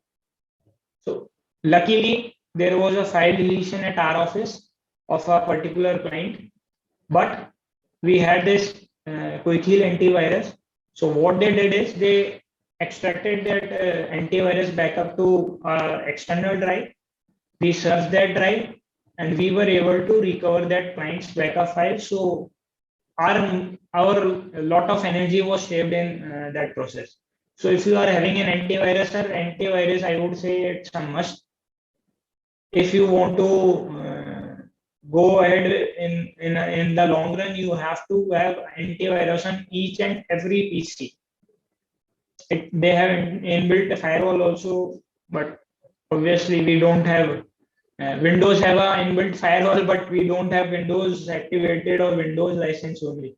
So what you can support for those who think, yeah, Martha, Windows we don't have license, they can take a license of antivirus. I would suggest it's a good option because it obviously gives you a speed up also by way of PC tuner. Like this is a PC tuner that's being provided by this. I'll just click on this. I will remove sharing, and I'll click on OK. Okay. So this was network sharing that I was talking about. Now see, sir, I haven't done this defragmentation or PC tuning of 34 days just because I have a SSD of 256 GB and a RAM of 88 GB or 16 GB. I don't feel it's slowing down, so that's why I was not able to do this. But surely I will do it today or tomorrow itself positively. So, sir, I request everyone, if you don't have a licensed Windows, at least have a licensed antivirus. I shouldn't say it, but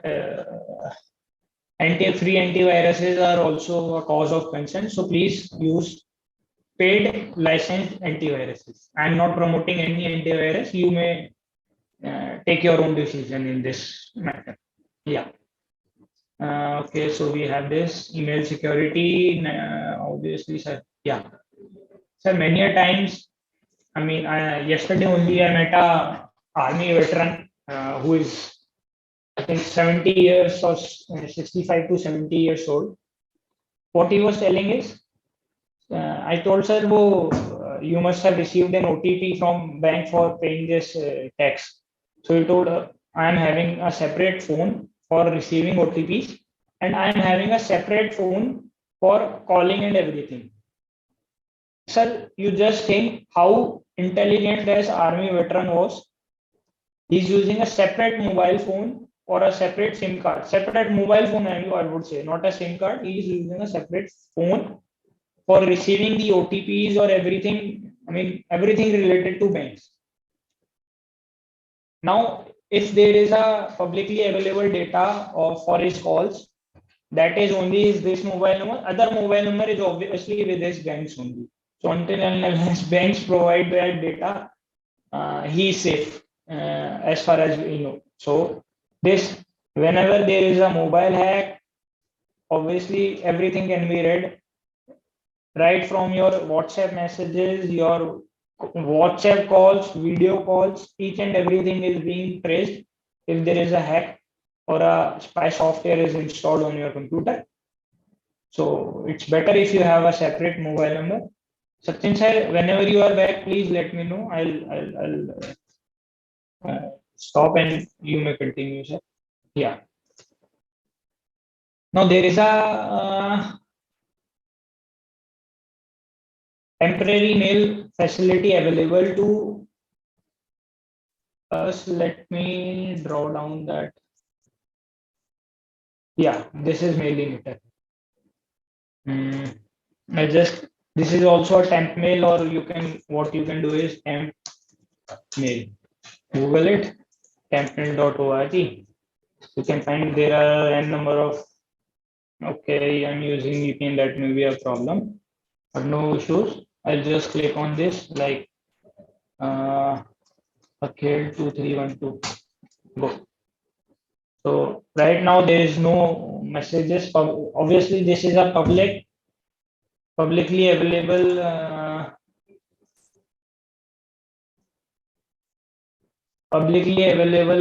inbox. If you are using it, use it wisely. Don't use it for anything personal. Use it only for spamming where they don't allow until and unless you enter a mail. So what I'll do is I will write akhil2312@mailinator.com, and I won't be bothered by the spam messages or spam mails. So this is what we can do for temp mails when securing ourselves. Okay, this is a separate mobile phone. Yeah, I think we can do a confidentiality mode also. That is a very unused function by most of us.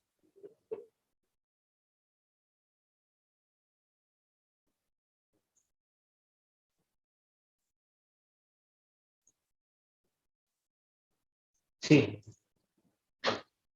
now what we have is, let's say,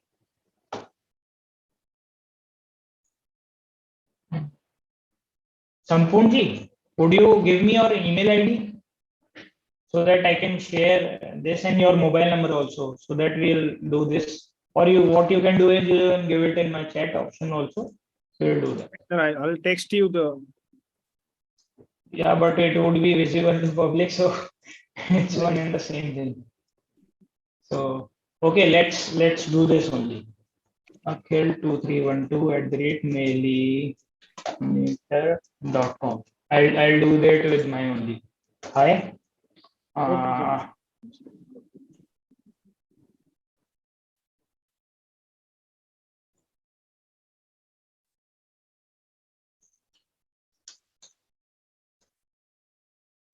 India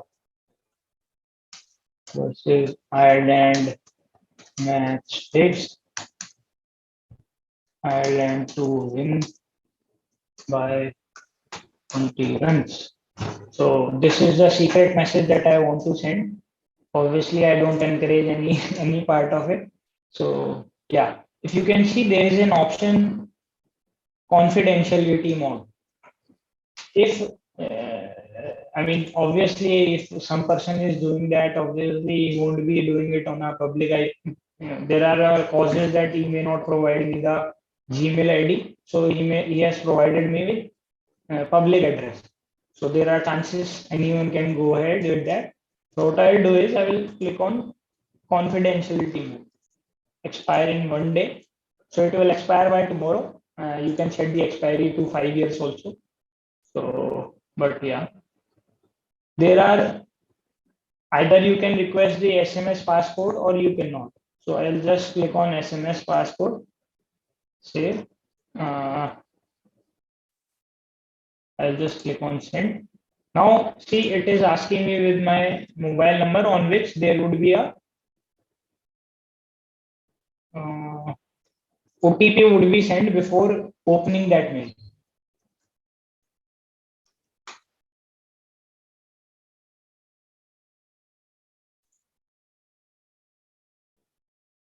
Okay. Is there a network issue with me?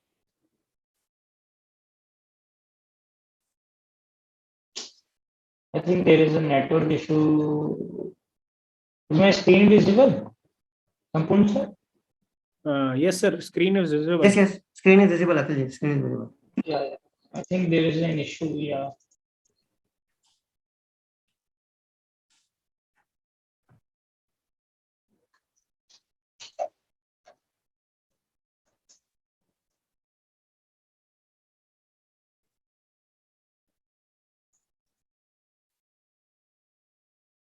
As soon as I click on send, it will ask me for India.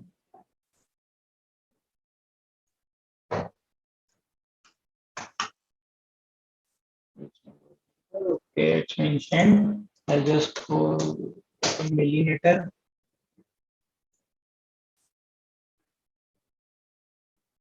I'll click on AKHIL 2312.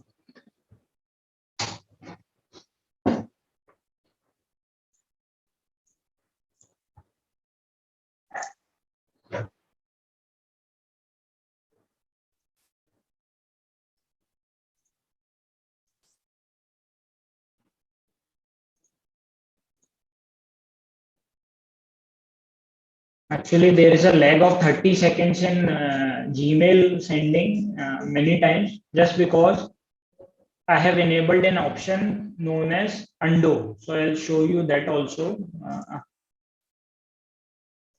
mean, if you think, अरे यार इसमें attachment लगना भूल गया, so this is the most many people face this issue कि यार attachment लगना भूल गया.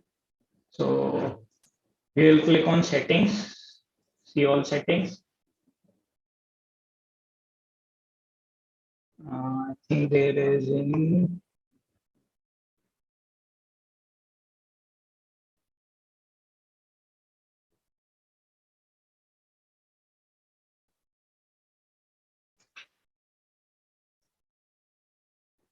undo send. There is an option of undo send. You can set it or you cannot. You can set it as 5:30. I have sent it to 30 seconds so that I have a time to look at it. But once you remove that, cross that window, there is no option coming back. So yeah, see, I have this attachment. Okay, now let's see what is this mail saying. Okay, this message was sent on 24 June. You can open it by clicking the link below. This link will only work for this email ID. So I'll just click on view this email.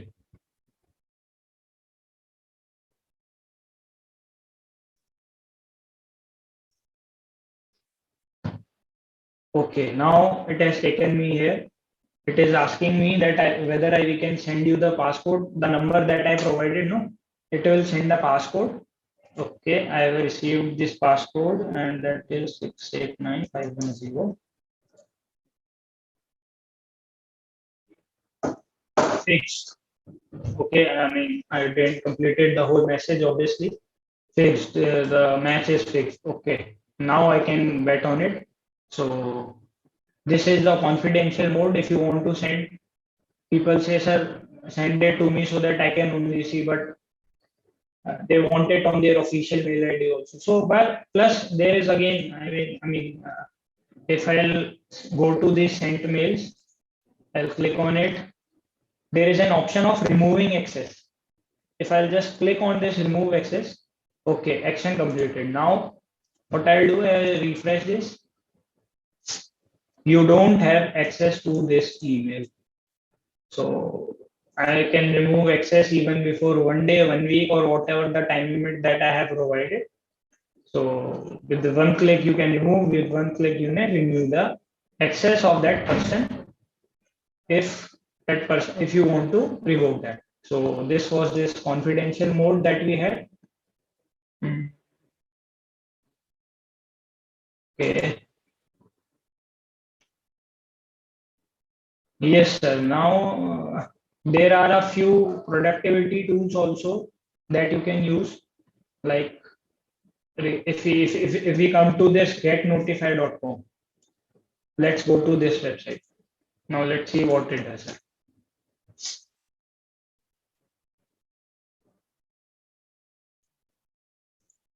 Now it is telling that you have to sign it up with your email ID.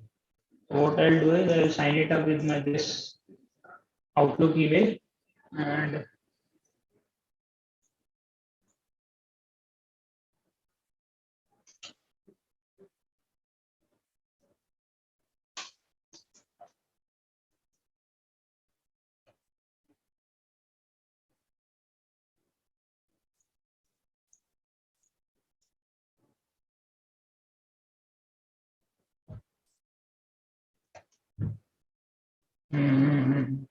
time zone GMT plus, because you will have to know now at what time that person received or read that mail.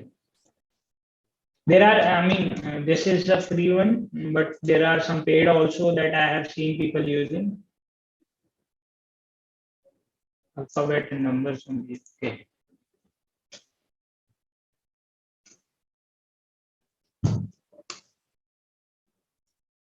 So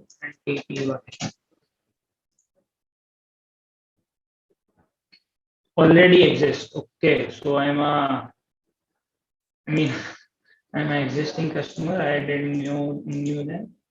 So I'll just sign it up. Yeah.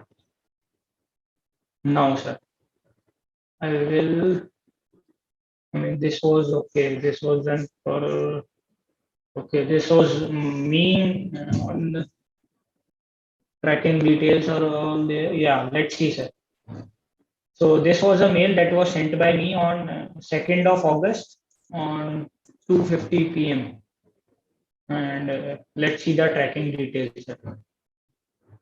See what we can come to know by this getnotify.com or email trackers. Sent on 2:50:21 GMT plus 5:30. It was around in the afternoon of 2:50, and it was first open on 3:21. So after a time of 31 minutes, it was open. So now, in WhatsApp, we have an option. I don't know about Android, but we have an option in iOS that we can just tap on it and we can read the whole messages of WhatsApp, and that person won't know that we have seen it on. And in email, the person thinks that that person is not coming to know. We can open that email and we can say that, "Arey sir, मैंने देखा ही नहीं आपका mail. That may go out of my hand, and I was not able to look at it." So this is, now I'm coming to the point, sir, why this is very much important for you to know. Whenever there are legal cases that I had served the notice, but it was not opened by me, or that was, I didn't open that mail. You just kept on that unread, and it will say, okay, you haven't read. Sir, in that cases, there can be legal proceedings, and by this, there is a clear proof that you have opened that mail. So you cannot say that the notice was not served to me. Of any case, like I'm not just talking about this 138 or anything else, legal notices or anything. In each and every case, it can be treated as served if it is first open, and that timing will be considered as served. Either you are not using, either you are two or three people are using that email or whatever it is. Similarly, I will go to another mail if I can. Yeah, we'll see. Look at that. It was sent by me on 11th of February, 5:58, and it was opened immediately within a span of 23 seconds by my dear friend Sridhar Shah sir. So, see what all information it gives. This is wrong. Okay, IP address might be okay. Open second time. So open second time also. एक बार देख के छोड़ दिया, फिर दूसरी बार भी देख लिया. कितनी बार? I mean, how many times you will look at it? So one cannot deny कि we have not opened it or something like that. So this is a really tool that you can that can be used for tracking. Obviously there are many others. I'll tell you mail tracking.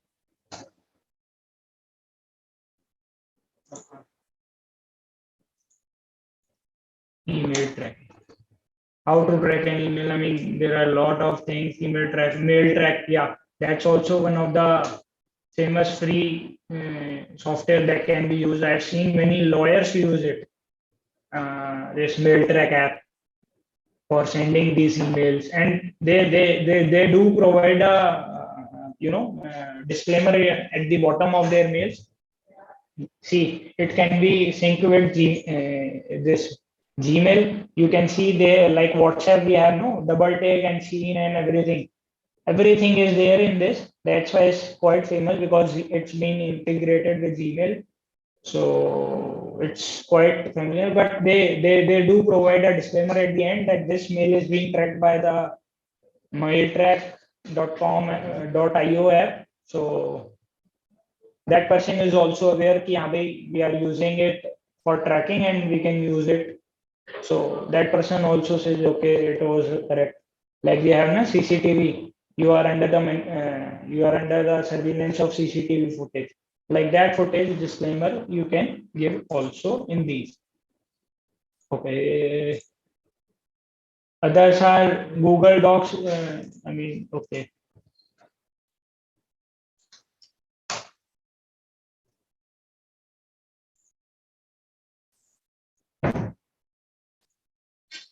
I'll just create a new Google Doc, and there are people who lack in this Hindi typing and Gujarati, Marathi, these typing, but they can speak. So what they can do is, sir, there is an option of voice typing here also. You just have to use the language, what language you are going to use. Like, let's say I'll click on Hindi.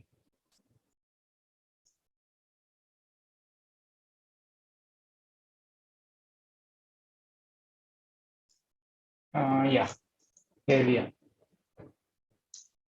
So I'll just say, नमस्कार दोस्तों, कैसे हैं आप लोग?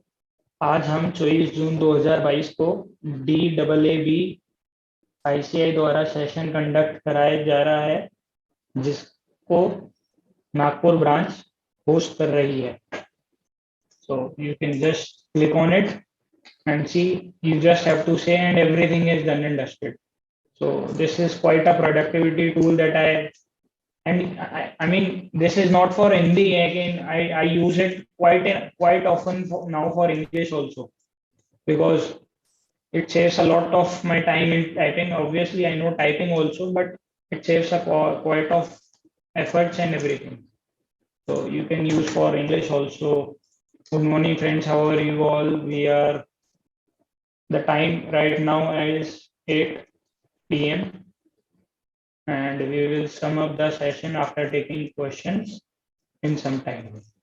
So this can be used. So this was one of the productivity tools. Okay, we can do this also. So there are things like, let's say this is the okay Google Drive, you can share with whom. You can click on that email ID and everything can be done. Like let's say I want to share it with XYZ person or link with anything. So what you can do is, this is with Google Docs, but there are places or there are things that you want to keep in Notepad and you don't want a trace of it on Google Docs. So what you can do is, in those cases, notepad.pw, or there are many websites for this also.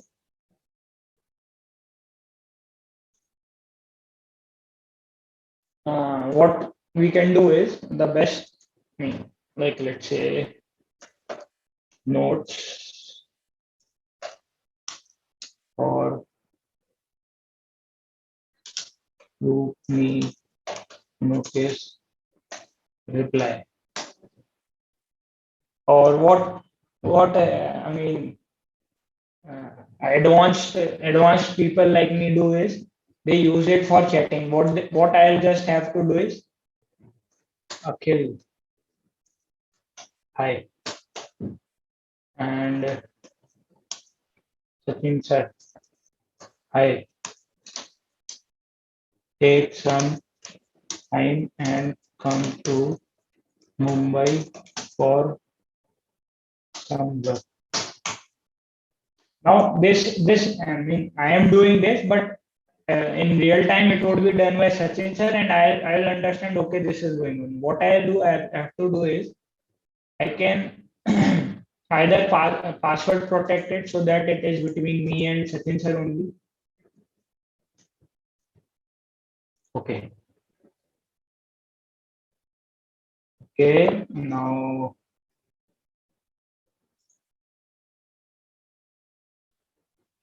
it will ask for login.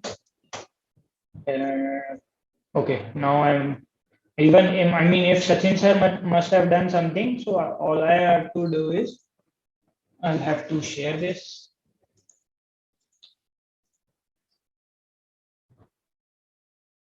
I can share this.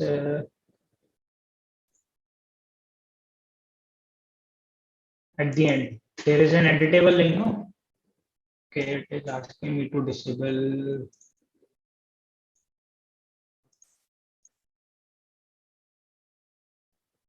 Okay, now it is asking me for editable link. It has been copied, or if I want to share this link, I'll just click on this. In the chat box, I'll share with Sachin sir, and Sachin sir is ready with this, and I will message Sachin sir also the password. Sachin sir, if you can come in with this.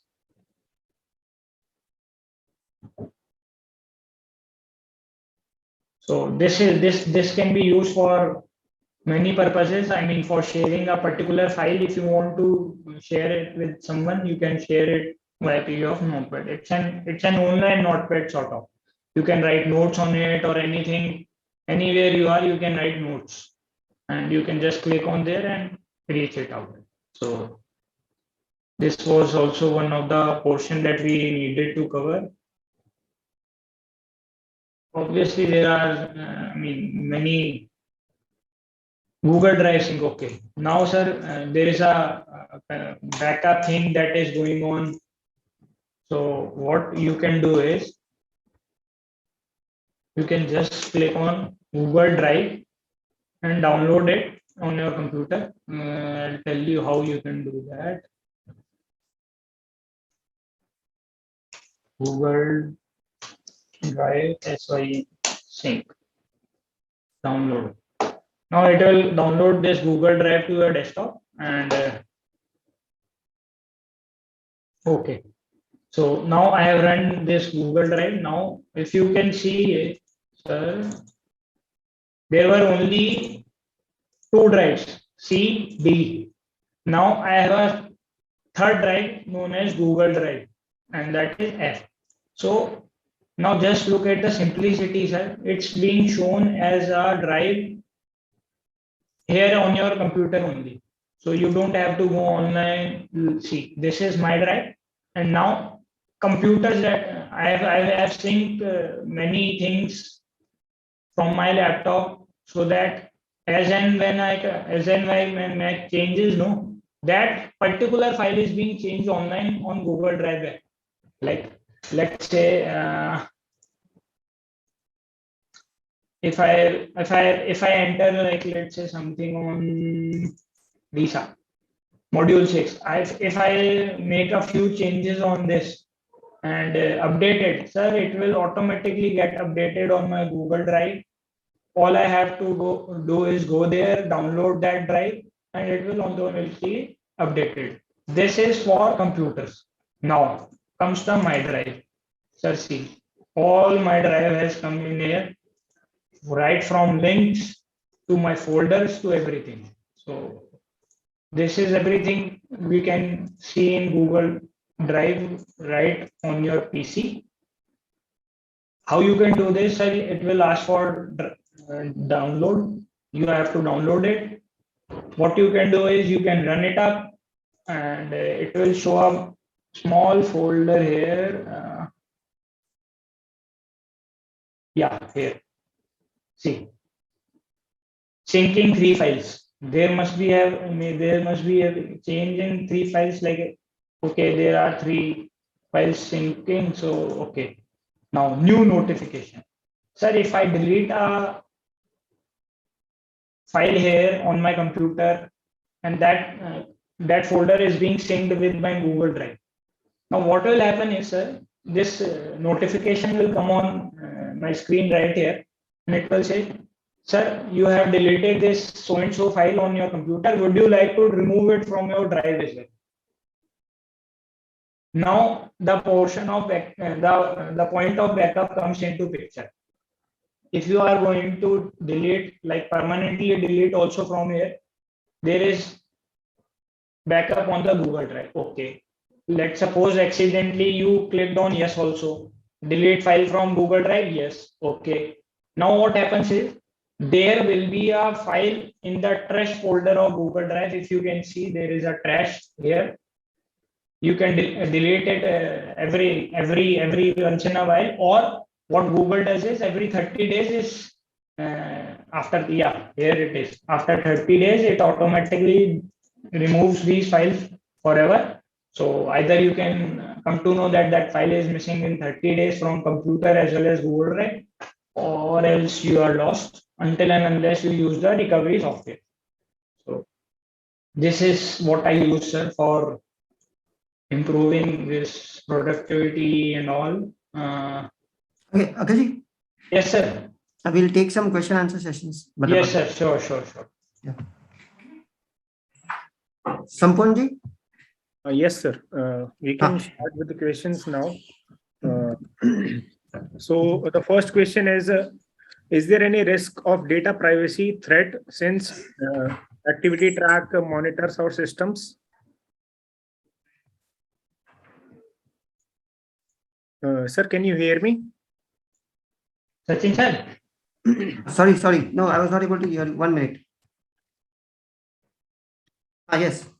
Sir, is there any risk of data privacy or threat since active track monitors our systems? Yes.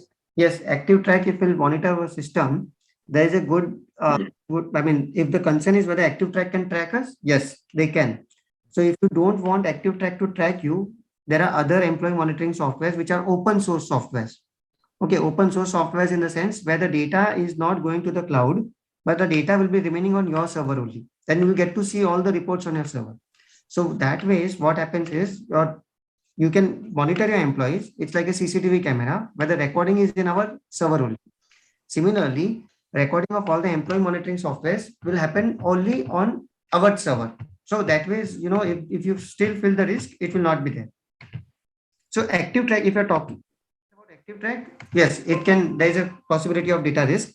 But if you really want to do employee monitoring, then there are other softwares which will allow you to keep the data on your server only.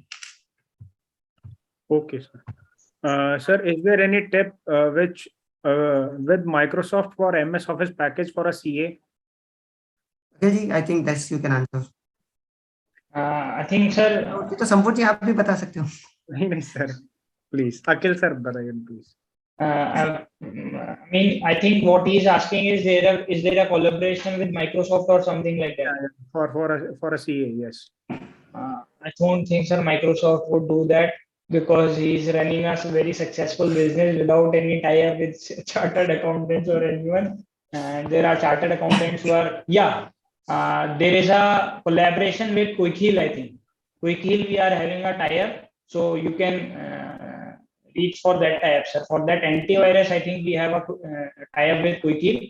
You can go to this committee for members in practice website, and you can, you will have a few information regarding the same on that website. So that would help, sir. Okay, sir. What are the disadvantages of using unmasked Aadhaar? Unmasked Aadhaar. Yeah. Abhi to there are no such the disadvantages will not be known now, but maybe in the future it can happen, because as of now, to everybody is like Akhilji and everybody we are saying since the start, everybody is just collecting data, and later on the misuse will happen. So right now everybody is just trying to collect as much data as possible, and then the linkage happens, Aadhaar with loan data, Aadhaar with bank data, Aadhaar with this data. Once the data collection is over, then the damage will start. So as of now, you can continue. I mean, I'd still not say, but better safe than sorry. Sir, when this press advisory or press release came out in the public, what people were saying, sir, we have already distributed our unmasked Aadhaar to everyone. We have given a copy to everyone. Now you are saying you will have to use a masked one. So there was a lot of backlash on that part. So that's why government had to issue a clarification. Also, for those who are asking, is there a disadvantage of sharing a masked Aadhaar? Sir, there was an incident. I don't know whether you are aware or not. UIDI had shared his Aadhaar copy on Twitter. And what happened was there was an hacker who transferred 1 rupee to his bank account. Just one. And that was just to challenge and to show him that, sir, just by Aadhaar, I have transferred 1 rupee to your bank account. Now just think, if I want you to, I can take it out also. And if I want, I can deposit hundreds of crores in your, and I can, you can understand that ED and CBI and Ministry of Home Affairs that would come into if there is a Hawala transaction or anything, his connection is found. So we need to be aware about that. On public, okay, it's not at all advisable. I don't know whether I can show it on this platform or not, but I have a few links. A few by I mean 15 to 20 within a span of 30 minutes. I found out these were freely available, and what information was available with them: pen, Aadhaar, photo, and there were 1 or 2 links where there were passports also, a whole copy, sir. So whenever you are uploading it on a website, you just make sure that it is a reputed website. In general, not any small vendor's website, so that it is going to cause havoc. Obviously, if you can say, sir, हमारा तो जितना जा सकता था data जा चुका है, अब क्या ही ले लेंगे हमसे. If you are ready for that, then it's not a problem. Yes, sir. Okay, sir. So the next question is, to what extent a licensed antivirus software gives protection from hacking? I would say a lot. Anytime better than the free. Anytime. Something. Yeah. So if the something is better than nothing. If the question is whether unpaid antivirus works, well, it does work, but I think the quality wise, the paid one at 300-600 rupees is always worth than the free one. Okay, sir. I think, if I'm not wrong, there is a tie-up with Quick Heal wherein 1500 or below 1500 you can get antivirus for 3 years. Below 1500, as far as I am aware. So you can obviously use it anytime. Yes, sir. The next question is, in Gmail account, we receive lot of unsolicited marketing mail clogging the mailbox, and we receive message storage early over and pay and get additional storage. Any solution? So that means Uh, it has become very popular. You have distributed at your email ID at various conferences, visiting cards, and on various surveys, forums, and everything like that. That generally means that your email ID has become a part of database, which has already gone for the marketing team. Digital marketers are having a Huh. n number of data, sir. Yes. So and incoming is free in India. So once your email ID becomes a part of some good marketing database, then obviously you'll keep on receiving. One of the best things that we suggest here is unsubscribe. Okay. To keep on unsubscribing, that will really help. Okay, sir. I think that was all the questions asked till now. Yes, sir. So, Sachin sir, I think we can conclude with the closing remarks.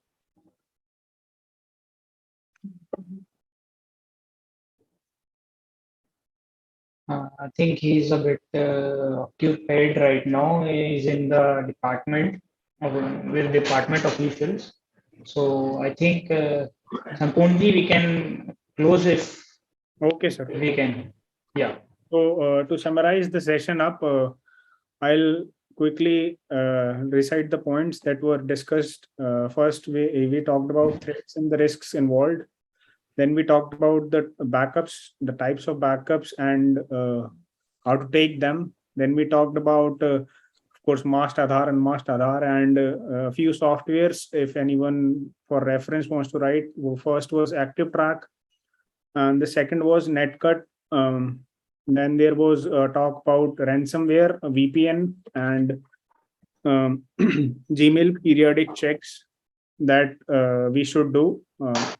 So we are at the end of the enriching and knowledgeful session on IT security in CS office. I, Sampoon Sharma, moderator of today's session, am immensely thankful to Mr.